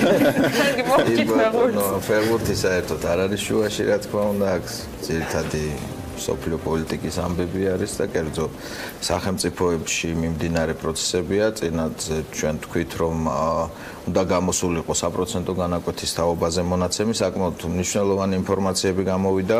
პირველ რიგში, რა თქმა უნდა, აღსანიშნავია ის, რომ შეერთებულმა შტატებმა გაზარდა ისევ 0.25%-ით საბაზისო პროცენტი და 2%-ს მივაღწიეთ, მაგრამ მნიშვნელოვანი იყო გამოსვლა ბატონი პაუელის, ფედრეზერვის ხელმძღვანელის გამოსვლა, რომელმაც აღნიშნა, რომ ფაქტიურად დადებითი ძვრები გვაქვს ყველგან, მომავალსაც ესე ვთქვათ, დადებითად უყურებს და შესაბამისად არ არის გამორიცხული, რომ მომავალ წელსაც ისევ გაიზარდოს ეს ჩვენი საბაზისო პროცენტი. ანუ განცხადებებმა თავის გავლენა იქონია. თავისთავად, რა თქმა უნდა, განცხადებებმა ვიდრე ვთქვათ გამოსულმა ესე მშრალმა ინფორმაციამ.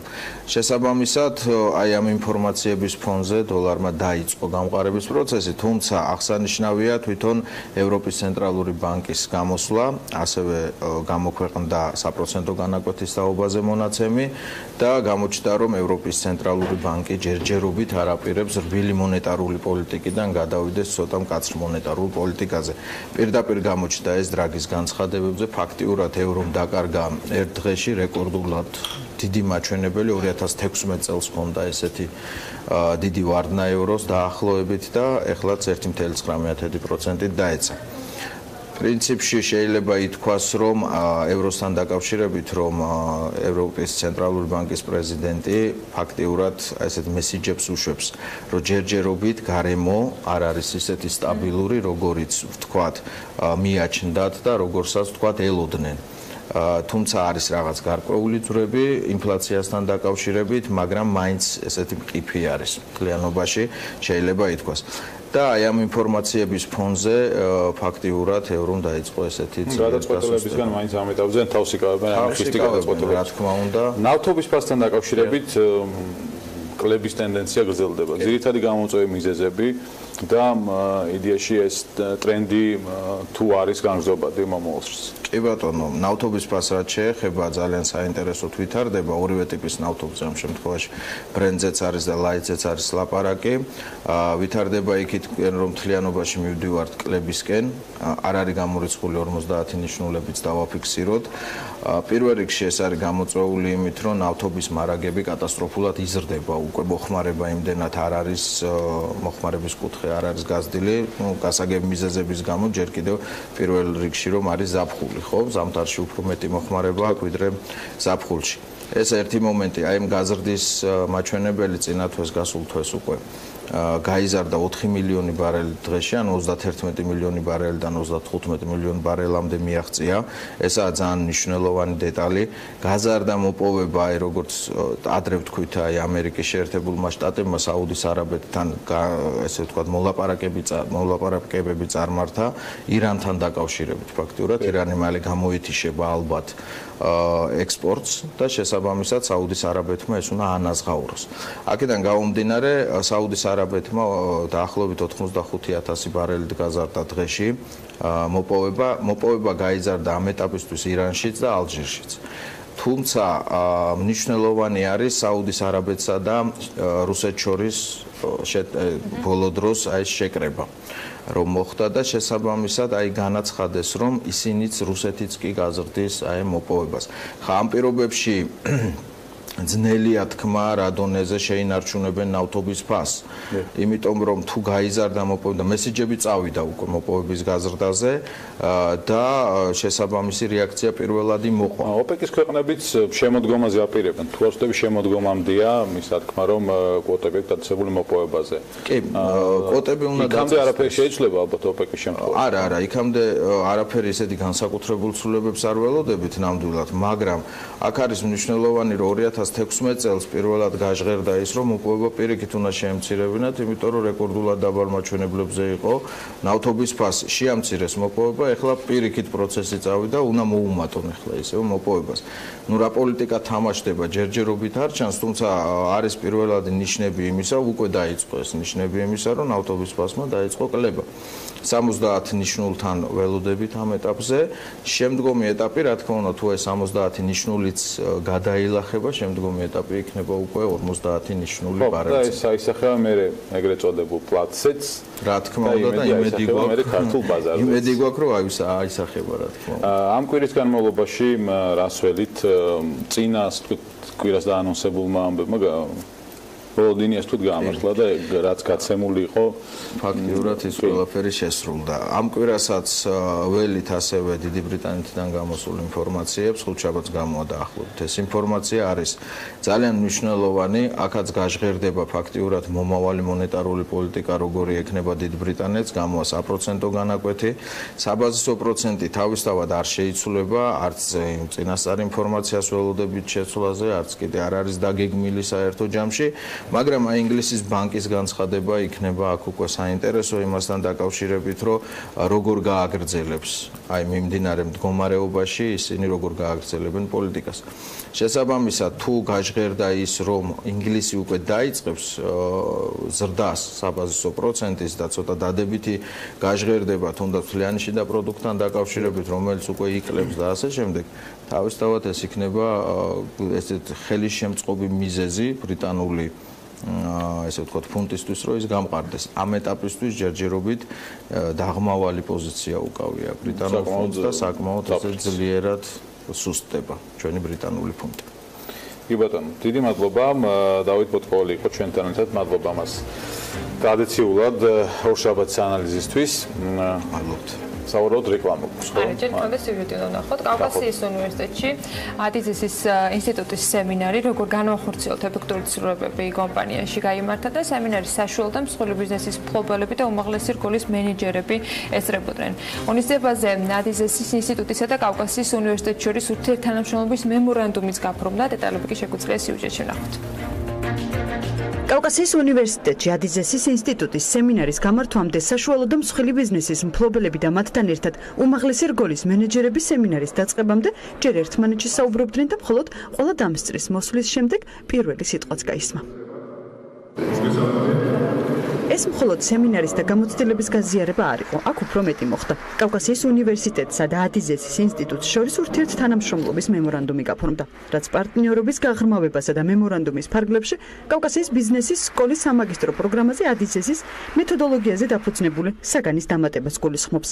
დოკუმენტს ხელი კავკასიის უნივერსიტეტის პრეზიდენტმა კახა შენგელიამ და ადიზესის ინსტიტუტის პრეზიდენტმა შოჰამ ადიზესმა მოაწერეს და შეთანხმების ზარიც მაშინვე გაისმა. It's very important opportunity. I'm very excited to be here. ძალიან მნიშვნელოვან ურთიერთობას მოეწერა დღეს აქ ხელი. ჩვენ დიდი ხანია ვთანამშრომლობთ კავკასიის უნივერსიტეტთან და ბევრი საინტერესო რამ დაიგეგმება მემორანდუმის ფარგლებში. და ეს არა მხოლოდ უნივერსიტეტისთვის, არამედ ქვეყნისთვისაც კარგი ამბების მომტანი იქნება.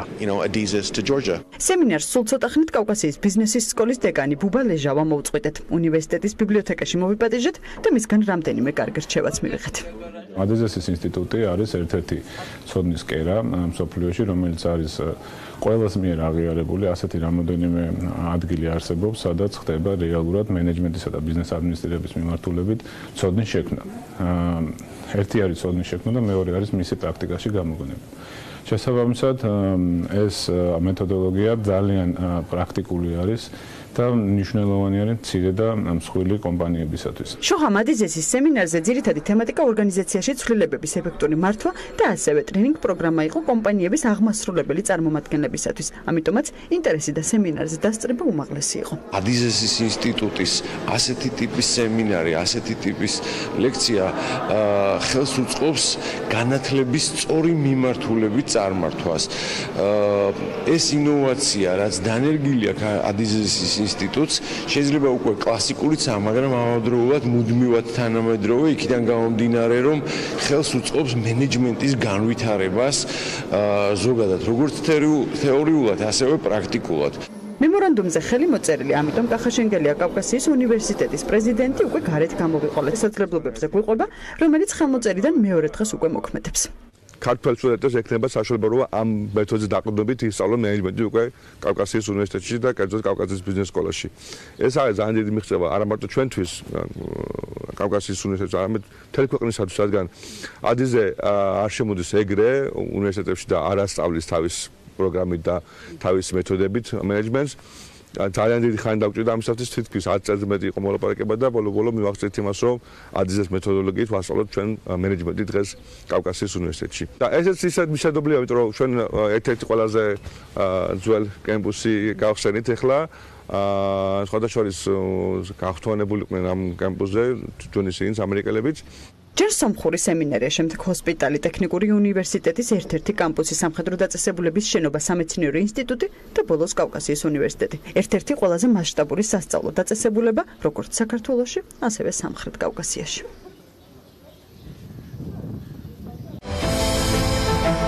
ამინდის პროგნოზის სპონსორია SEU Development.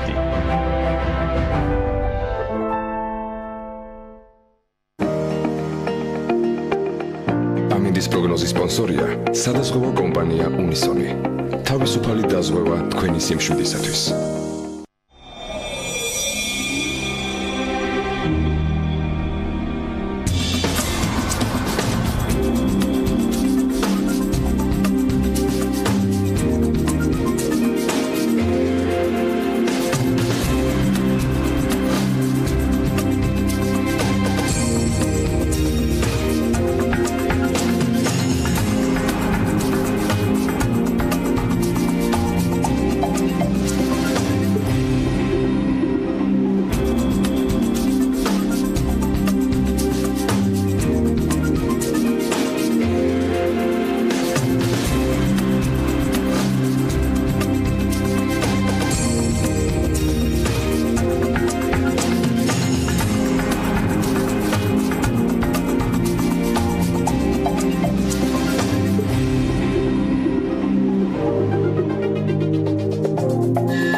საქმიანი დილას უკვე სამართლის რუბრიკით ელენე ჩუმოხიძესთან და ქეთი კვარცხავასთან ერთად გავაგრძელებთ. დღევანდელი რუბრიკის თემა იქნება სასამართლო სისტემის შეფასება და განსაკუთრებით პირველ და მეორე ინსტანციებში ვიწრო სპეციალიზაციის შექმნა და ის შედეგები, რომელიც ამ დროის განმავლობაში დაფიქსირდა. მივესალმებ ელენეს და მის სტუმარს დილამშვიდობის და კითხავთ ეთერს. დილამშვიდობის ანა, მივესალმები ჩვენს მაყურებლებს. შენ როგორც აღნიშნე, ჩვენი სტუმარია დღეს BLC-ის პარტნიორი ქეთი კვარცხავა, პრინციპში სტუმარი უკვე ისეთი ნათქვამია, ჩვენი თანაწამყვანი, ტრადიციული სტუმარი, შეიძლება ესე ითქვას. მადლობა ქეთი იმისთვის, რომ ხართ დივიდენ ჩვენთან ერთად და ვისაუბრებთ სასამართლოზე, სასამართლო სისტემის ეფექტიანობაზე და საერთოდ ვფიქრობ, რომ მნიშვნელოვანია, რომ ესე რომ ვთქვათ, სისტემატურად იყოს ამაზე საუბარი, რადგან ალბათ დამეთანხმებით გამოწვევად დღემდე რჩება სასამართლოს ეფექტიანობა და ამ სისტემის გამართულობა, ესე რომ ვთქვათ. ამიტომ მოდი მივყვეთ ეტაპობრივად, დავიწყოთ პირველ რიგში იმით, რომ მაყურებელსაც ეცოდინება, როდესაც გასულ კვირას განხორციელდა სამთავრობო ცვლილებები და მამუკა ბახტაძე დასახელდა პრემიერ-მინისტრობის კანდიდატად, მან წარადგინა 4 პუნქტიანი გეგმა, სადაც სხვათა შორის არ ყოფილა საუბარი სასამართლოზე. და ეს მენიშნა, იმიტომ რომ ეს ყველაფერი ხდებოდა იმ ფონზე, როდესაც ქვეყანაში მესამე სექტორი და საზოგადოების ნაწილი ითხოვს იუსტიციის მინისტრის გადადგომას, ასევე საუბრობენ იუსტიციის უმაღლეს საბჭოში არსებულ პრობლემებზე და ასე შემდეგ. ასევე ჩვენ ვიცით კარგად, რომ საერთაშორისო კვლევებიც ცხადყოფს იმას, რომ სასამართლო დღემდე რჩება ქვეყნის აქილევსის ქუსლად და ამ მიმართულებით ცვლილებები საჭიროა. აი ამ ყველაფრის ფონზე რამდენად მნიშვნელოვანია ქეთი თქვენი აზრით, რომ ქვეყანაში შემთხვევაში განხორციელდეს ეფექტიანი სასამართლო რეფორმა და საიდან უნდა დაიწყოს ეს რეფორმა? ანუ აი ვისი პასუხისმგებლობა დგას პირველ რიგში დღის წესრიგში თქვენი აზრით? ბატონო. მოგესალმებით პირველ რიგში მოგესალმებით მაყურებელს. ძალიან მნიშვნელოვანი თემაა და ალბათ ეს არის ამოუწურავი თემა. მანამდე ვიდრე სასამართლო არ იქნება ისეთი, როგორიც უნდა იყოს. ჩვენ რადგან ძირითადი ასე ვთქვათ ფოკუსი იქნება ბიზნეს სამართალზე და რამდენად სწორად და გამართულად არის დღევანდელი მოწყობა ამ სასამართლო სისტემის. ამიტომ თავიდანვე დავიწყებ იმ ფოკუსით, რაც უნდა ავიღოთ და სად უნდა ვიყოთ, რას უნდა ასე ვთქვათ მივაქციოთ ყურადღება. დღესდღეობით საქართველო არის ძალიან კარგად პოზიციონირებული რეფორმების თვალსაზრისით, ბაზრის თვალსაზრისით, გადასახადების და ასე შემდეგ, მაგრამ სასამართლოს თვალსაზრისით ძალიან გვიჭირს. ამ ხრივ კონკურენციას უწევთ მონტენეგროს. ანუ ორი ქვეყანა ევროპაში, რომელიც მოიაზრება, რომ შეიძლება იყოს, ასე ვთქვათ, ინვესტიციების ჩადების ადგილად, ვთქვათ, ახალი ბიზნესის გახსნის ადგილად, ასე შემდეგ, იმიტომ რომ სხვადასხვა ქვეყნის მთავრობები ძალიან ნებრძვის ამ ოფშორულ კომპანიებს. შესაბამისად, ეს კომპანიები უკვე დაინტერესებული არიან, რომ მოტრიალდნენ და იპოვონ ისეთი ქვეყნები, სადაც ხოს, ახალი ბაზრებიც არა იმდენად, რამდენადაც ლოკაციის ადგილები, სადაც ისინი დაფუძნდებიან, ასე ვთქვათ, დომიცილები, სადაც ისინი დაფუძნდებიან, ექნებათ ძირითადი, ასე ვთქვათ, კორპორატიული სახლი, კორპორატიული ადგილმდებარეობა და იქნება ნაკლები გადასახადი, ნაკლები პრობლემები და ასე შემდეგ. ცხადია ამ პრობლემების და ამ ყველაფრის სათავეში დგას სასამართლო. თუ რამე ასე ვთქვათ, წავიდა არასწორად, მათ იმედი უნდა ქონდეთ, რომ თუ წავლენ სასამართლოში, მათი პრობლემა მოგვარდება. რაც სამწუხაროდ ასე არ არის. ანუ ჩვენ საუბრობთ იმაზე, რომ აი ეს არ მოგწონს, ეს არ მოგწონს, არ მოგწონს მინისტრი, არ მოგწონს ის, არ მოგწონს ეს. ეხლა ამ შემთხვევაში ჩემი საუბრის თემა არ არის ის, ვინ მომწონს და ვინ არ მომწონს. მე არ მომწონს სასამართლო სისტემა ამ შემთხვევაში. რაც ძალიან ცალსახა. მაგრამ რა მინდა, მოდი ამაზე ვისაუბროთ, არა იმაზე, რა მომწონს და რატო არ როგორ არ მომწონს რაღაც. ანუ ძალიან მარტივი რაღაც გვინდა და ალბათ მეცაც არ ვითხოვთ ვიდრე გვეკუთვნის, ხო? ანუ არც საქართველოს მოსახლეობა და არც ბიზნესი, ხო? ვითხოვთ სამართლიან სასამართლოს და კომპეტენტურ სასამართლოს. დროულად მიღებულ სამართლიან და კომპეტენტურ გადაწყვეტილებებს. ამ ერთ წინადადებაში შეიძლება დავასრულოთ ის თუ რას ვითხოვთ. მოდით ხავ ნახოთ როგორ შეიძლება ეს გავაკეთოთ, ხო? ანუ რაზე იყოს საუბარი? იყოს საუბარი დროზე, ანუ დროულად უნდა იყოს მიღებული, უნდა იყოს კომპეტენტური გადაწყვეტილებები მიღებული და უნდა იყოს მიუკერძოებელი და სამართლიანი გადაწყვეტილებები მიღებული, ხო? ანუ სამი ძირითადი კომპონენტი ეხლა ამ წუთას დავსახეთ. შეიძლება ბევრი უფრო სხვა არის, მაგრამ ამ წუთას ეს მესახება, რომ ეს არის ძირითადი კომპონენტები. მოდით ვისაუბროთ დროზე. დროსთან დაკავშირებით კი ბატონო, დღევანდელი ცვლილებები, რაც განხორციელდა, ნამდვილად შეგვიძლია ჩავწეროთ, რომ დროის თვალსაზრისით ცოტათი შეამცირა სამართალწარმოების დრო, რაც ძალიან კარგია, ძალიან მნიშვნელოვანი პოზიტიური ცვლილება. ეხლა მოდით ვნახოთ კომპეტენციის თვალსაზრისით, ხო? ის მოსამართლეები, რომლებიც დაინიშნა ამ შემთხვევაში კომპეტენტურობაში, მაინც და მაინც ეჭვის შეპარვის საფუძველი არ გვაქვს. მაინც და მაინც არ გვაქვს. ანუ ესეც კარგია. ეხლა სამართლიანობაში. ეხლა სამართლიანობას თუ გავშლით, სამართლიანობა არ შედგება მხოლოდ და მხოლოდ ერთი და ორი კომპონენტისგან. სამართლიანობა დგას რეპუტაციაზე, სასამართლოს რეპუტაციაზე. ანუ რა გადაწყვეტილებაც არ უნდა მიიღოს სასამართლო, თუ ამ გადაწყვეტილებას იღებს რეპუტაცია გაფუჭებული სასამართლო, გადაწყვეტილება არ აღიქმება სამართლიანად. აქაც ალბათ მართველი ორგანო უნდა გამოვიდეთ. ვფიქრობ, როდესაც საუბარი იუსტიციის უმაღლეს საბჭოზე და იქაც ვიცით, რომ რეპუტაციის თვალსაზრისით საკმაოდ ბევრი ნიშანი რჩება დღემდე.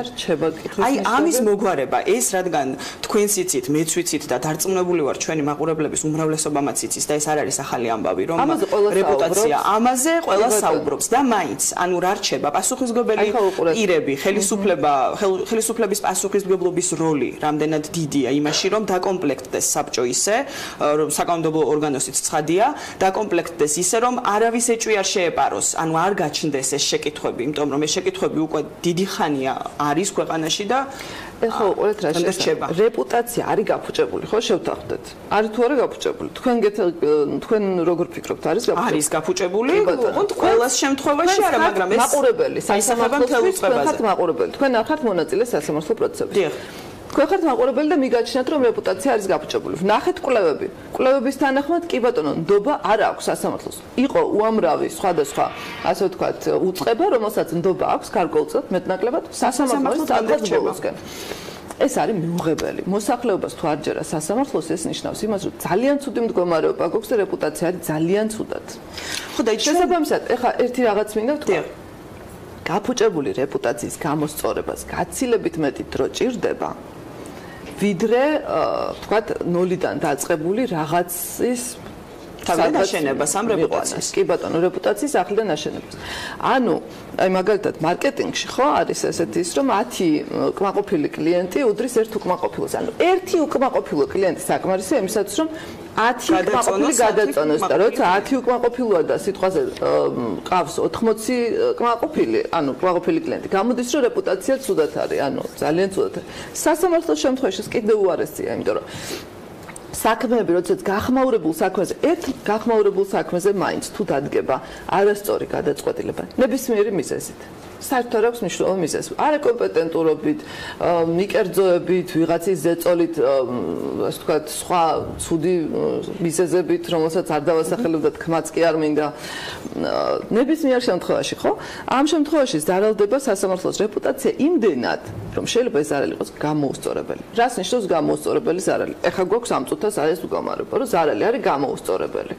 არსებობს ისეთი საქმეები უახლოეს წარსულში, რომელიც სასამართლოს აყენებს აბსოლუტურ, ასე ვთქვათ, უნდობლობის წრეში. ანუ და ეს არ შეიძლება ვთქვათ მხოლოდ სამოქალაქო მიმართულებაზე, არამედ სისხლის ყველაფერზე საუბარი. ანუ მე არ ვიძახი რომ რაღაც არ გაუმჯობეს და რაღაც არ გავა. მე ვიძახი რომ მე მინდა კარგი სასამართლო. ამას მე ვიმსახურებ, ამდენი წელია ბოლოს და ბოლოს, ხა მარტო ჩემზე ხო არ ელაპარაკე. არის საუბარი საქართველოს მოსახლეობაზე. არის საუბარი ბიზნესზე.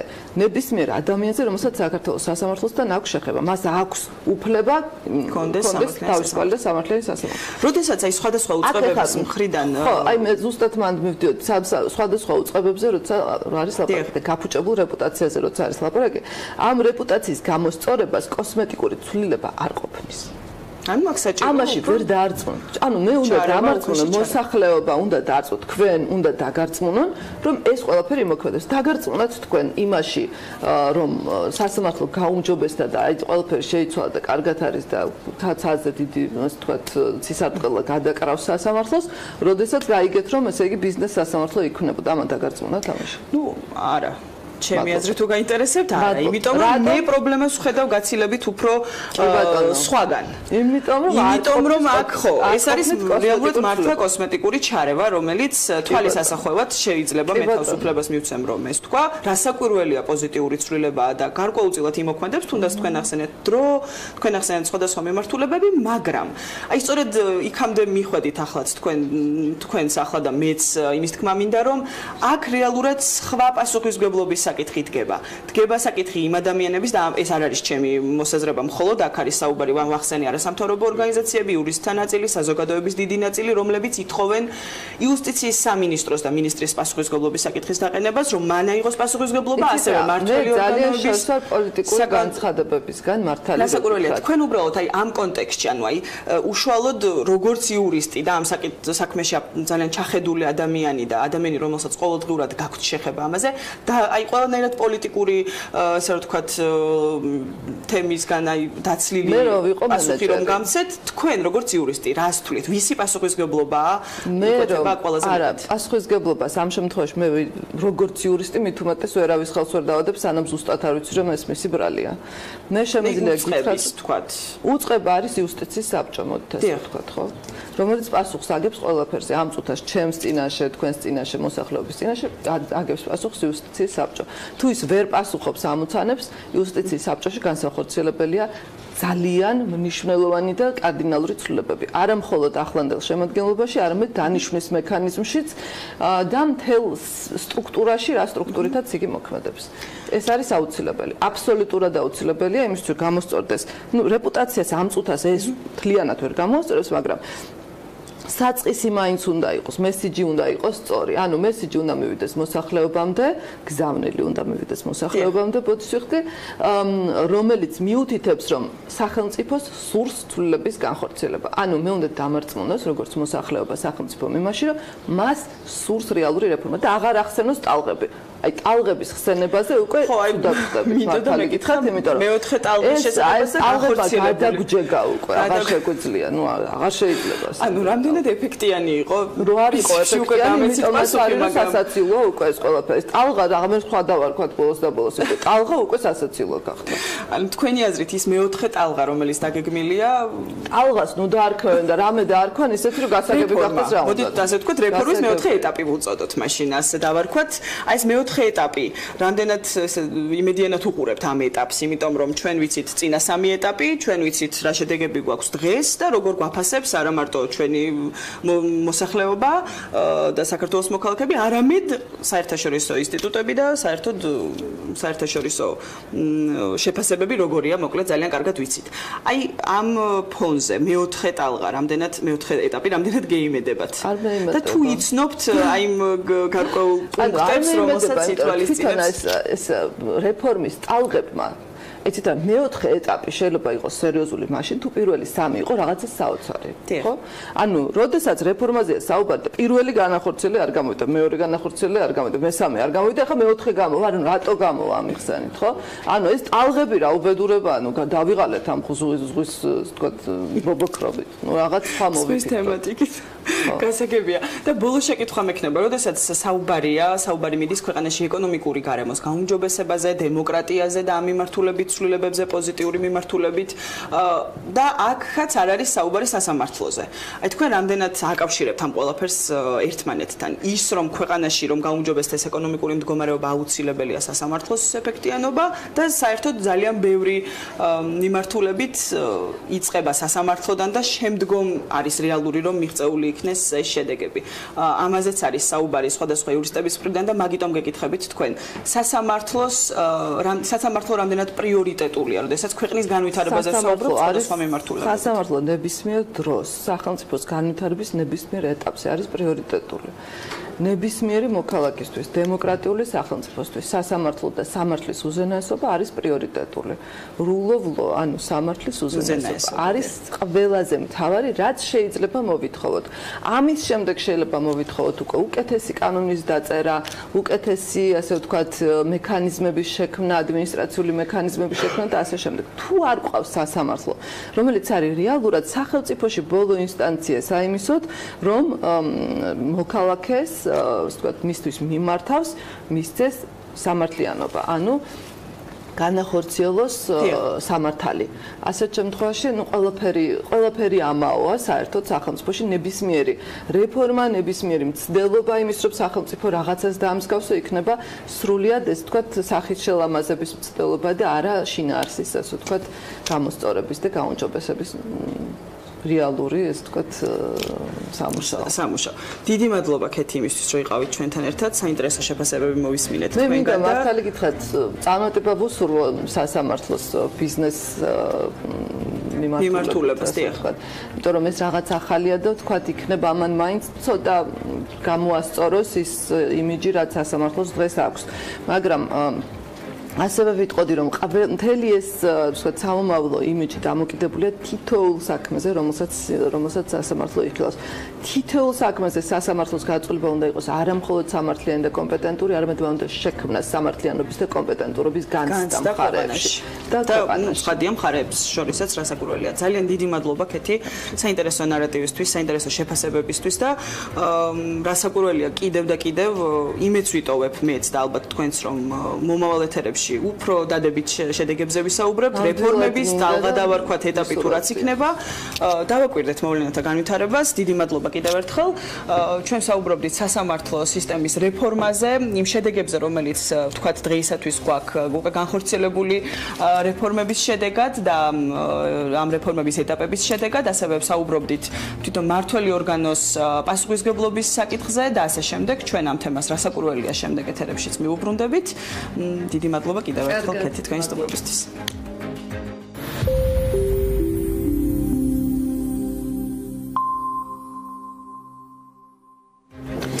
მადლობა ლენე ჩუმახიძეს და მადლობა კეთი კვარცხავა საინტერესო მოხდენისათვის. საქმიანად 3 თვე ასრულებთ. დღეს ზუსტად საქმის კურსი გავდებათ ბექაპაციკაძესთან და დათი ჯალღონიასთან ერთად. იქამდე ქალების ნარევები დაიწყება რამდენიმე წუთში კვანცა ლაღიძესთან ერთად. მოკლედ დაჩრდილება პირველზე ბევრ საინტერესოს გიმზადებთ. ხვალ დილამდე გემშვიდობებით. დილის 8 საათზე ისე ტელეპრილზე ხვდებით ერთმანეთს.